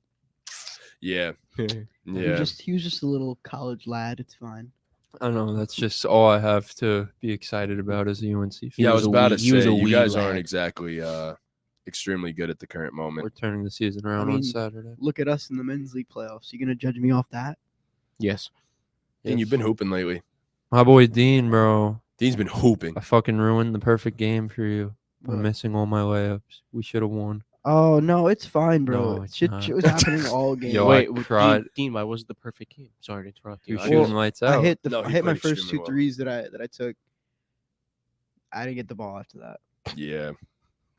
Yeah, a lot of that has to be attributed to his teammates, me especially. I didn't do a good job of getting you the ball. It was there either. everybody. I wasn't really in the best positions on the court anyway.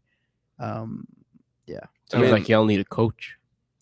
We honestly played extremely well against a team that was so much yeah, larger it than really us, too. wasn't even much we could do other I than just missed hit our fucking, layups. Yo, I missed 6 wide open like bro. There was one that was I've really never, bad. honest to one God, where I- never seen Chris Yo, miss I that don't know many what layups. was wrong with me. I threw Sammy this ball in the high post. I fucking V cut out and then cut back door.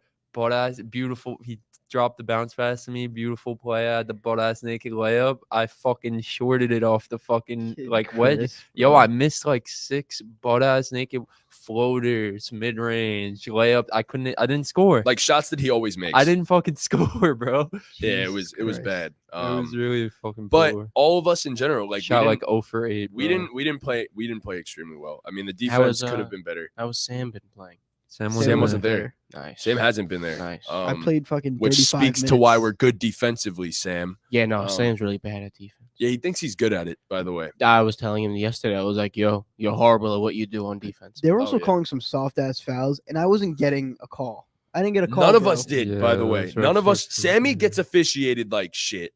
Which Bro, needs I to get be. shoved to the ground. Yo, there was and I that don't one get play anything 'cause I'm where short. like I know they are the realtors, but the realtor number 5, he had that fast break, and I fucking blocked this shit back into his face, and I yelled out, Called the "Give me that fucking shit!" foul, And they bro. called a foul, and I was so angry, bro. Blocked this guy so clean right back into his fucking face, and they called a foul on me. Fucking I was very bullshit. sad. That dude is huge, by the way. Yeah, they were big boys. They are a large team. By the way, none of them just about were shorter than like And 5'11", that's 6 all foot. they are, though. They're not good. No, they're they're just just big. extremely physical. That fat point guard was getting me tight. Yo, so bad. Yeah, It was. He It was doesn't do terrible. shit. Yeah, it was a tough loss. It but was a we'll be very tough back. loss. I had We that will be one back. play. You guys The will ball's be going out back. of bounds, and you guys were like, "Don't touch it," and I ran. Yo, shout out. Yo, also, that's that was good shit. And I was like, yeah. Yay. if we're speaking on our men's league teams, shout out our flag football team, man. What a Oh, fucking first game. Wow, to start 24 this. to nothing to start the fucking season, 1-0. Moving up, Very nice. moving up 2 divisions too. By the way, and Starting this week. argue we might be Sick. moving We're up not another winning one. the game. We might be moving up Jesus another one. Christ. Depending on how Good we luck, play, they were guys. talking to us and they were talking to me and telling me, yo, we want to move you up if you guys smoke. So what did they another say about the game? team. They said You guys are Like, so talented. the team that we played is like a mid to lower tier team in the division, but to smack them around like we They did. looked like the worst team in the worst I division. thought the same Bro. thing. Yeah, but- they were really Yo, bad. they They got were like terrible. a total of like 2 first. Like I downs. know we're Yeah. good, but we are not that good. They were just fucking looked god that awful. good. Yo, I'ma I be told honest, Ortiz bro. after the first 2 drives, I said, brother, be patient. Your time is coming. And then the next drive, Ortiz had like 3 catches. in bro. a Like, row, in a row. back to Yeah. back to back. They couldn't hold His- me, man. Our QB was It was was because you were looking for him. patient. You know, Just always stay patient. it felt good to feel good Yeah. again. Yeah. if I'm Yo, being let's completely just- honest. And you only threw Before one we- Let's pick. yeah, Continue, let's let's just actually finish finish this this real coach quick. of the Yeah. year. Coach of the year, I think you guys all have the same guy, right? No. Mr. Joe. Shout out to the Celtics, man. Yeah, Yeah, you, Joe Joe. Mazzulla. Who do you got? I have Willie Green. I have Willie Green as well. My boy. Willie Big Green. ups to the both of you for Yeah, that they're one. the number 1 seed in the Western Conference, and their big threes played a total of 10 games together. So Zion's coming for that MVP race too. Mhm. So, Zion's the always Pelicans coming have been on. incredible, man. The role play. Whoa. I can't believe Jose Alvarado had a 40-piece, bro. Bro, that's was crazy. crazy. I love That's that nuts. man. That's nuts. Crazy. I love him too, but a 40-piece for 40 him piece is is wild. wild. Shout He out could shoot. Jose Alvarado. shoot. Could he shoot? I could shoot. Yeah, Joe Russell commented to him on Twitter or something saying, "Wow, he can shoot." Yeah. Bro, He can, like, bro. Nah, Go that on. was crazy shit. Their We role wanna players talk about are just dog. incredible. We talk about dog. Jose Alvarado's got fucking dog. Oof. Like their role players aren't incredible. He got a fucking dog. Top to bottom. That Herb team Jones got just missed a so bunch Leo, of where you games at? too. He got up dog. Yeah, They're exactly. Yeah, Top 10 offense and defense. What's They're which is currently on- surprising It is- that they're that good defensively too at the current moment. I mean, That's just coaching. yeah, man. I just think the edge goes to that team over the Celtics because obviously we all projected the Pelicans to be a good A basketball, good basketball team, yeah. We didn't expect them to be top of the Western Conference according to I the don't know season. if any of us actually had them higher than like 6th. No, So- Trunks might have. I them think I pretty had high. them third, low key. Did you? Yeah, I might Yeah, have. I You're think LeBron, Trunks bro. had them I know. pretty high. Yeah, but they're currently on a 5-game win streak. They're 8-2 in their last 10. Yeah, Just like- been balling. So shout out But- Willie Green. Also Yeah. shout out Joe Mazzulla too. He's been doing No, a he's phenomenal been- job. I mean, Two steps- There were a it- number of guys. it was you coulda very gave it to, close. if I'm being honest. I think it was really just between them two because I mean, with all the controversy JB that Bickerstaff. You happened, could talk about Mike Bickerstaff, Budenholzer. yeah. You could talk about JB Bickerstaff. I That's mean, it though. We're yeah. not Tom Thibodeau. maybe even to be fair, Monty Williams too. I mean, with the injuries they've dealt with, He it's did. Sons are Michael fraudulent. Duffy. Yeah, he wasn't gonna win it again. Sons are such frauds. fair. bro. Not Willie Green and Joe Mazzulla have been Yeah, very Yeah. clear-cut candidates. Joe for Yo, this let me try award, one so. of those. Joe Mazzulla was a Trying to very get some- close number some 2 to zest, me my boy. Willie but, Green was a very close number 2 for me. because I mean, with all the controversy that happened with the Celtics this offseason, To deal with it the Peop- way they have, people, some people were skeptical over. Some people were skeptical of what the Celtics were going to do. continue. But I mean, me personally, I was very skeptical of what the Celtics were going to do this season with losing Ime Udoka in the fashion that they cheers. did. No, I think And- that was a concern for a lot of us. We Yeah. spoke about that during our Yeah. standings. I mean, we And- were concerned if they would fall off, and we kind of expected it a little bit, and they've done And literally the the complete complete opposite. They've become the best team in the league in the regular season thus far, and it's pretty clear. Fucking idiot. All I hear was complete opposite. So that's the awards. Yeah. Classic awards. In case you guys do actually care, back to this flag football team. Yeah, we're gonna move up if we smoke the team this week. Dude, So I hope you Is it guys a team we've do. 'Cause versed before? I mean, I won't be there. we played them last year in the play. That was the playoff team that we lost to. My boy. Oh, those kids are fucking garbage. Say that. I hope you guys see this. My Those kids are boy. garbage. That quarterback has thoughts about me in his dreams. I know he's scared of me every time he looks. In his dreams, you mean nightmares? Nightmares. He looks every time he looks my way. He goes Nightmare, nightmare, nightmare. Fuck. You know that little clip when LeBron sees Kawhi check in? That's Yeah. his face every time he sees me step on the field. Okay. Dean, Fine. I mean, I picked him off twice that first game. In the second game, he wouldn't throw to me. yo, we're gonna beat them bad. Yeah. Like I yeah. think we should beat Yeah. them bad. Good luck Yeah. finding someone to snap. They're the ball, very though. athletic. They're You're not very coming? athletic team. Might work. Oh man. Oh shit. Oh no. Come on, bro. That's ass. I mean, Bye ball game. you know who's Whoa! back? You know who's back this week? Colin. Colin's Oh, back this week. I shit. can't believe he's So- back on the team. We're gonna Mhm. fuck them, bro. Shit's He crazy. wanted to be back.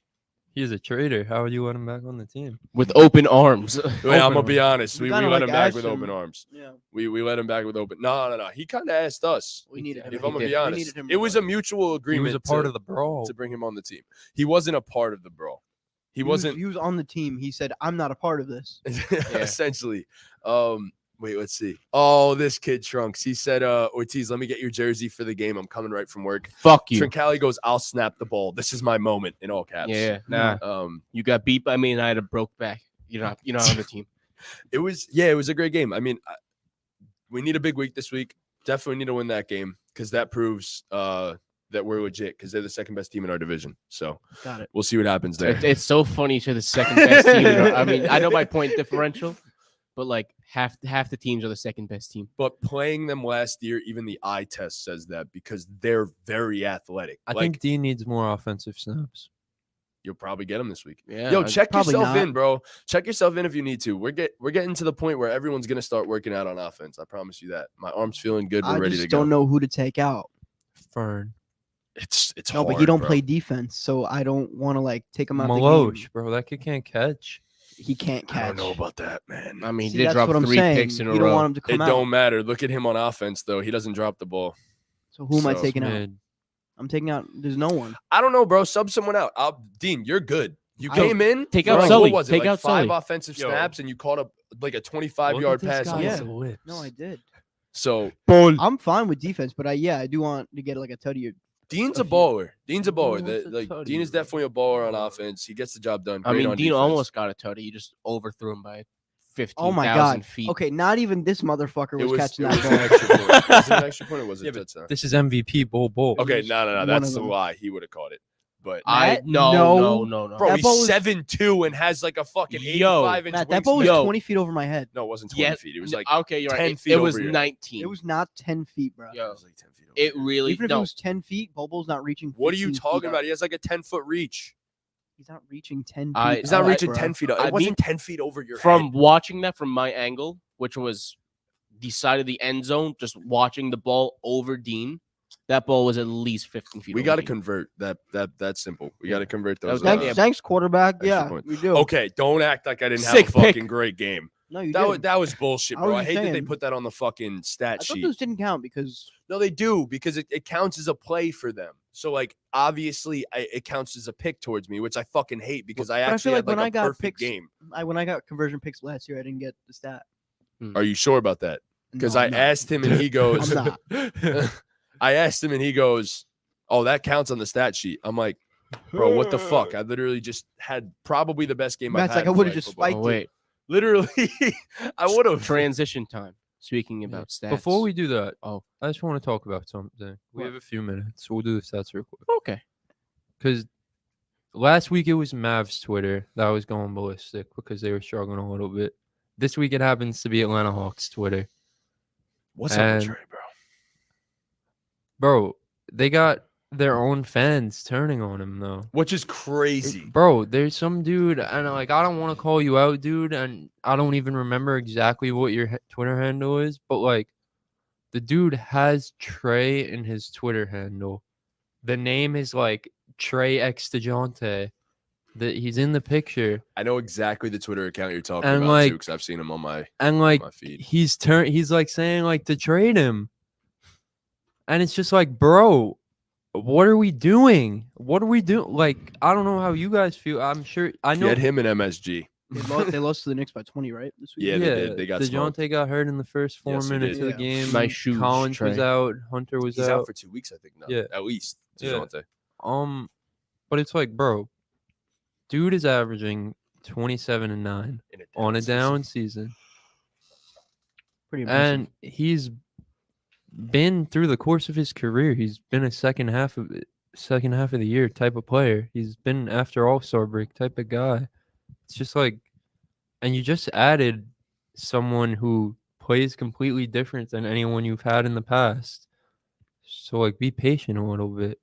Like trading him is crazy to me. Truncali said they should trade him and send him to NY. He's already our father, so he might as well become our hero. He's 8-12 against the Knicks. I wouldn't call him our father. Yeah, well, he fathered us when it mattered the most. Yeah. That's true. He did. So, But I don't know. Do you guys think you can win a champ? We've talked as about the best player, this. Yes. no. Trey Young. I I mean, think I feel so. like we No. talked about this before the season started with Yeah. smaller point guards that can't play defense are not going to be the best player on a championship team. Bingo. That's the problem.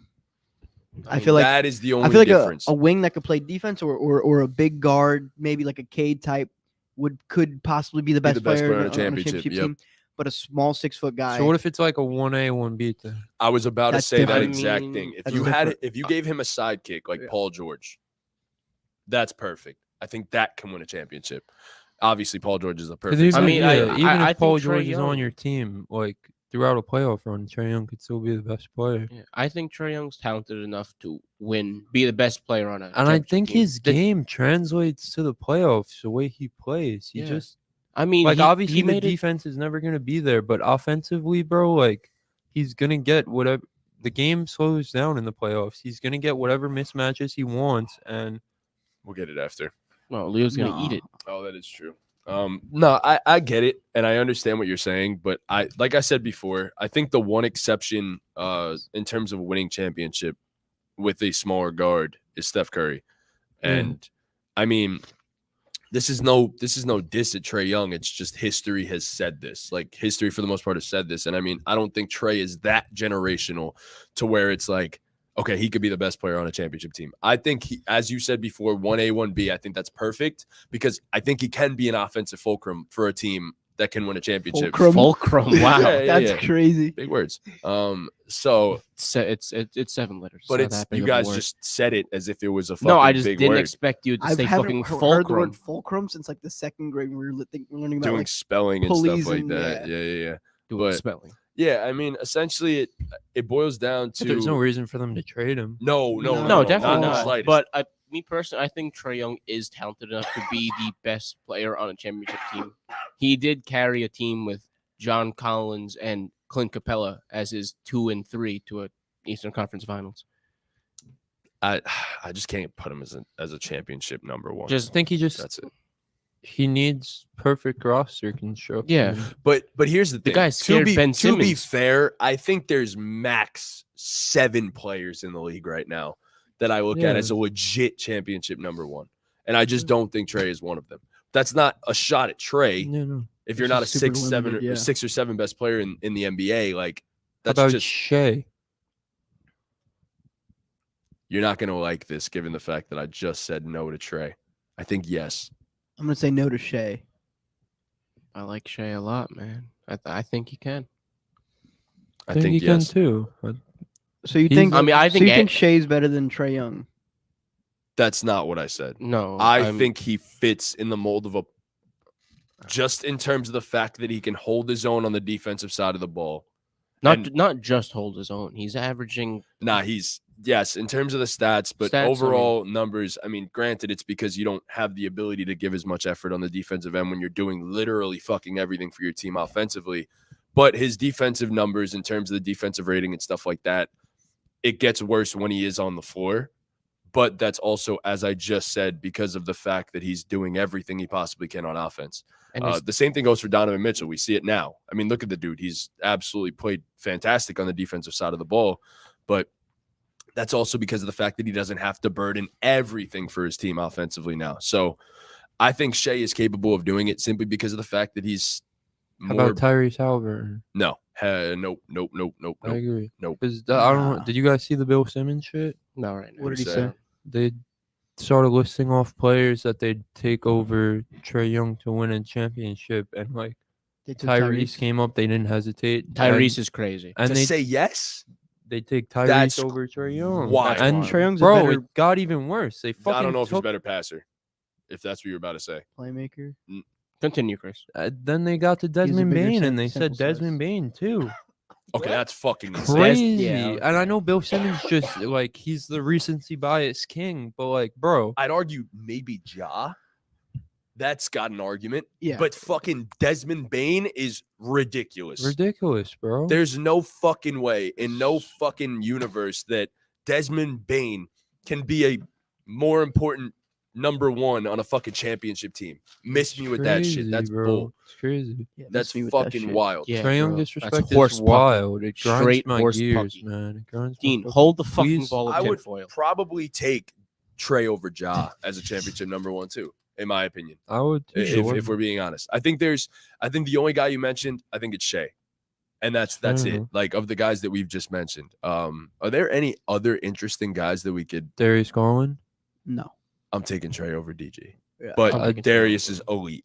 People because like they get think the Darius team- Garland like that's like not like a crazy. People think Darius Garland's better than Trae Young. I don't think it's insanity. I don't think, I don't it's think it's insanity either.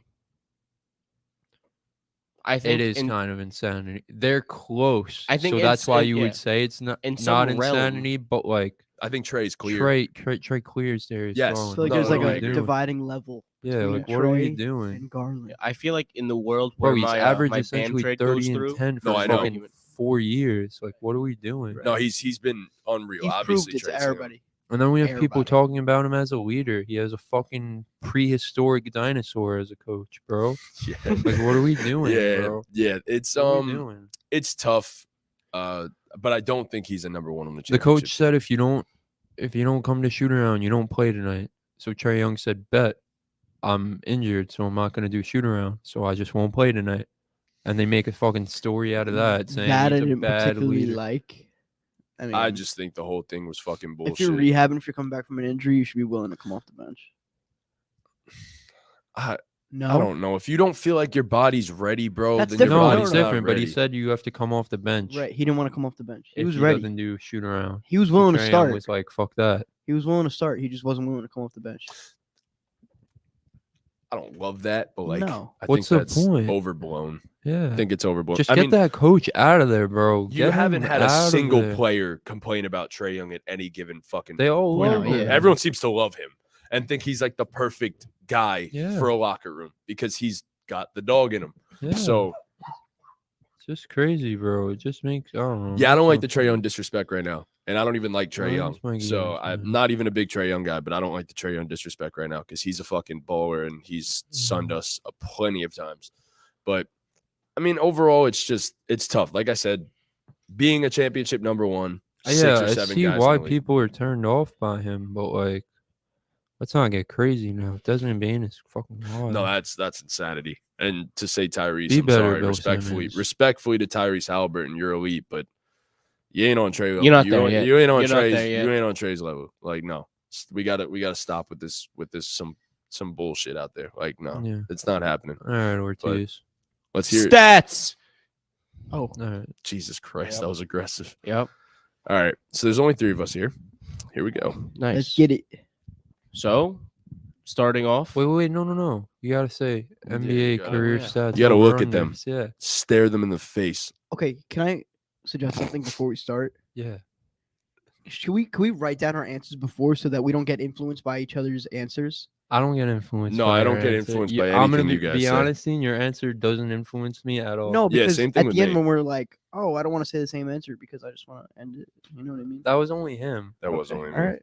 No worry. All right, fuck my idea. My whatever. answers are just random. Yeah, no, fuck It's my just- idea. No, it's yeah, fine. You know, yeah. Respectfully, fuck your idea. All right, Whatever. Ortiz, Shut go the ahead. fuck up. NBA career over unders. Wow, I didn't blink that entire time. My eyes hurt. You stared into their soul. Yeah. I saw that. All right. Starting us off with Colin Sexton, career field goals made 1,700. Under. Under. Over. The over is correct at Fuck. 1,757. Damn. First one's always over. Mm-hmm. Who knows? Kawhi Leonard career steals 1,100. Over. Over. Under. Under is correct God at damn it. 1016. You fed him the answers in the car. before Yep. the Yes, I show. did. Emmanuel quickly career field goal percentage. Melly actually told me to use this stat, so shout out Melvin. Shout out, Melly. 90%. Melvin? Melvin. No. Whoa. Career free throw. Career free throw. 90%. Yeah, career free throw percentage. My apologies. He called him Melvin. Melvin. That's his burner TikTok. Melvin SG. Sullivan. He didn't even say Melvin. He didn't say Melvin. He said Melvin. So what is it? Sorry. That was this one- funny as Melvin SG. Melvin. All right, Emmanuel quickly career free throw percentage at 90%. Free throw? Free throw. Under. Over. Over. Under is correct at Bro, I'm 88%. 0 it. for I 3 knew today. it. Sorry, homie.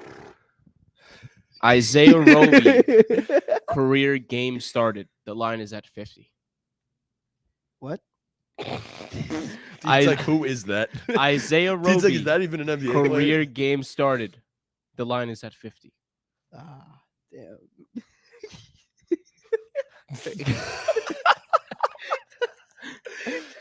Over. Under. Over. Who he played for?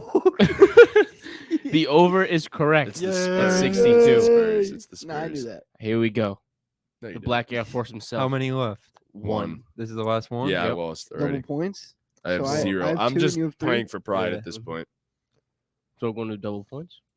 Is that what we? I don't know. You I guys don't care. You're the host, brother. I no, know. No, I- no. I want- Don't go double points. If anything, these are the first 5. We'll just Okay. do these in the TikTok worst All case. right. All right, double They points. tie up. Okay. The Black Air Force himself, Patrick Beverly, career personal fouls. The line is at 1,600. Under. How many? 16? 1,600. Over. Over. The over is correct Yeah. That's 1684. Congrats, For my fucking Chris. pride, Congrats. man. Let's go. Chris has won his first career stats over under. Yeah. Congrats, Chris. I did it. Nice. All right. Well, that was a good batch right there, Ortiz. That was good Um, stuff. I like it. I but can't wait to anyways- run out of NBA players. That's gonna be a sad day. That is gonna be a sad day. Then we start doing legends. Yeah. Then we just do legends. Like Um, Rudy Gay. Like Rudy Gay and LaMarcus Aldridge. career minutes. 45.3 Isaiah field goal Roby. percentage. Who Shout out plays, Isaiah who plays Roby, for the man. Spurs? You had no idea when. No, I know who No. I know who Isaiah Roby is. Where did he play before this? Then? Where did he play before this? Memphis. Nope, Nope, not even. Not close. even. Actually, no. It's close. Actually, Geography. it's. I mean, You want to take another guess? No. Oh, You want to take Yeah, another guess? no, we're not No. ending this till you. Charlotte. No, Nope, you got to get it. Charlotte. Isaiah Roby. where he played before the Spurs, the team that drafted him. Oh, the Houston Rockets. Oh, Yeah, no. Fuck. Come on, you know it. No, I No, he doesn't. Think about a team that drafts players. don't. Indiana. Yeah, no. No, Gee, you're getting He did that farther and twice. farther away, man. What do you mean farther? Come okay. on, geography. Boston. no. Bro, That's- okay, that- I'll give you a fucking hint. No, It's in don't the give him a middle. hint. No. Think about The a Western team, Conference team. Western- Okay. Yeah, No, Western Conference. no. Okay. a team that drafts players. I just don't want him getting any hint. I wanted to give Golden him like State. No, middle of the fucking country, bro. a team Just that right down drafts the middle of the players. country. Middle of the country. And a team that Oklahoma drafts. City. There Yes. you fucking go. You didn't. Took You feel my 17 hint now? teams. I A feel your team that hint. drafts players. All With right, a you have million a great players. show. Yeah, y'all ready for this? Yes. Trunks, we miss you, buddy. We hope to have you next week. Hope you're doing well. Anyways, See you, Trunks. follow us on all of our fucking socials, especially Twitter. Me and Chris are active, as I say every single week. Follow the ball game. All of our socials on Instagram, especially. We're getting very close to 100 followers. Instagram so and TikTok. please go follow Please. us on Instagram. Instagram and TikTok, Please. we're at close to 100 followers, so give us a follow on there. YouTube, we need to gain some fucking YouTube, subs, we're man. almost at 50 subs. We just hit 46 last night, so please subscribe to our It's a YouTube milestone. channel. If you're here at the end of this, leave a like on the stream, please. Very much. When Please, you watch Trunks. this, Thank you, Trunks. a like, a comment, any suggestions you want from us, please. We're always open to We do will. things. We will read them. We Whoever wanna stuck make- around. Appreciate you, by the Yeah. way. all of the people who watch this and are here at the end. We want to make you happy. So please, any Happy bowl. suggestions you have for us, just leave them in the comments. And Thank you That's guys so much it. for watching. ball game. Ball game.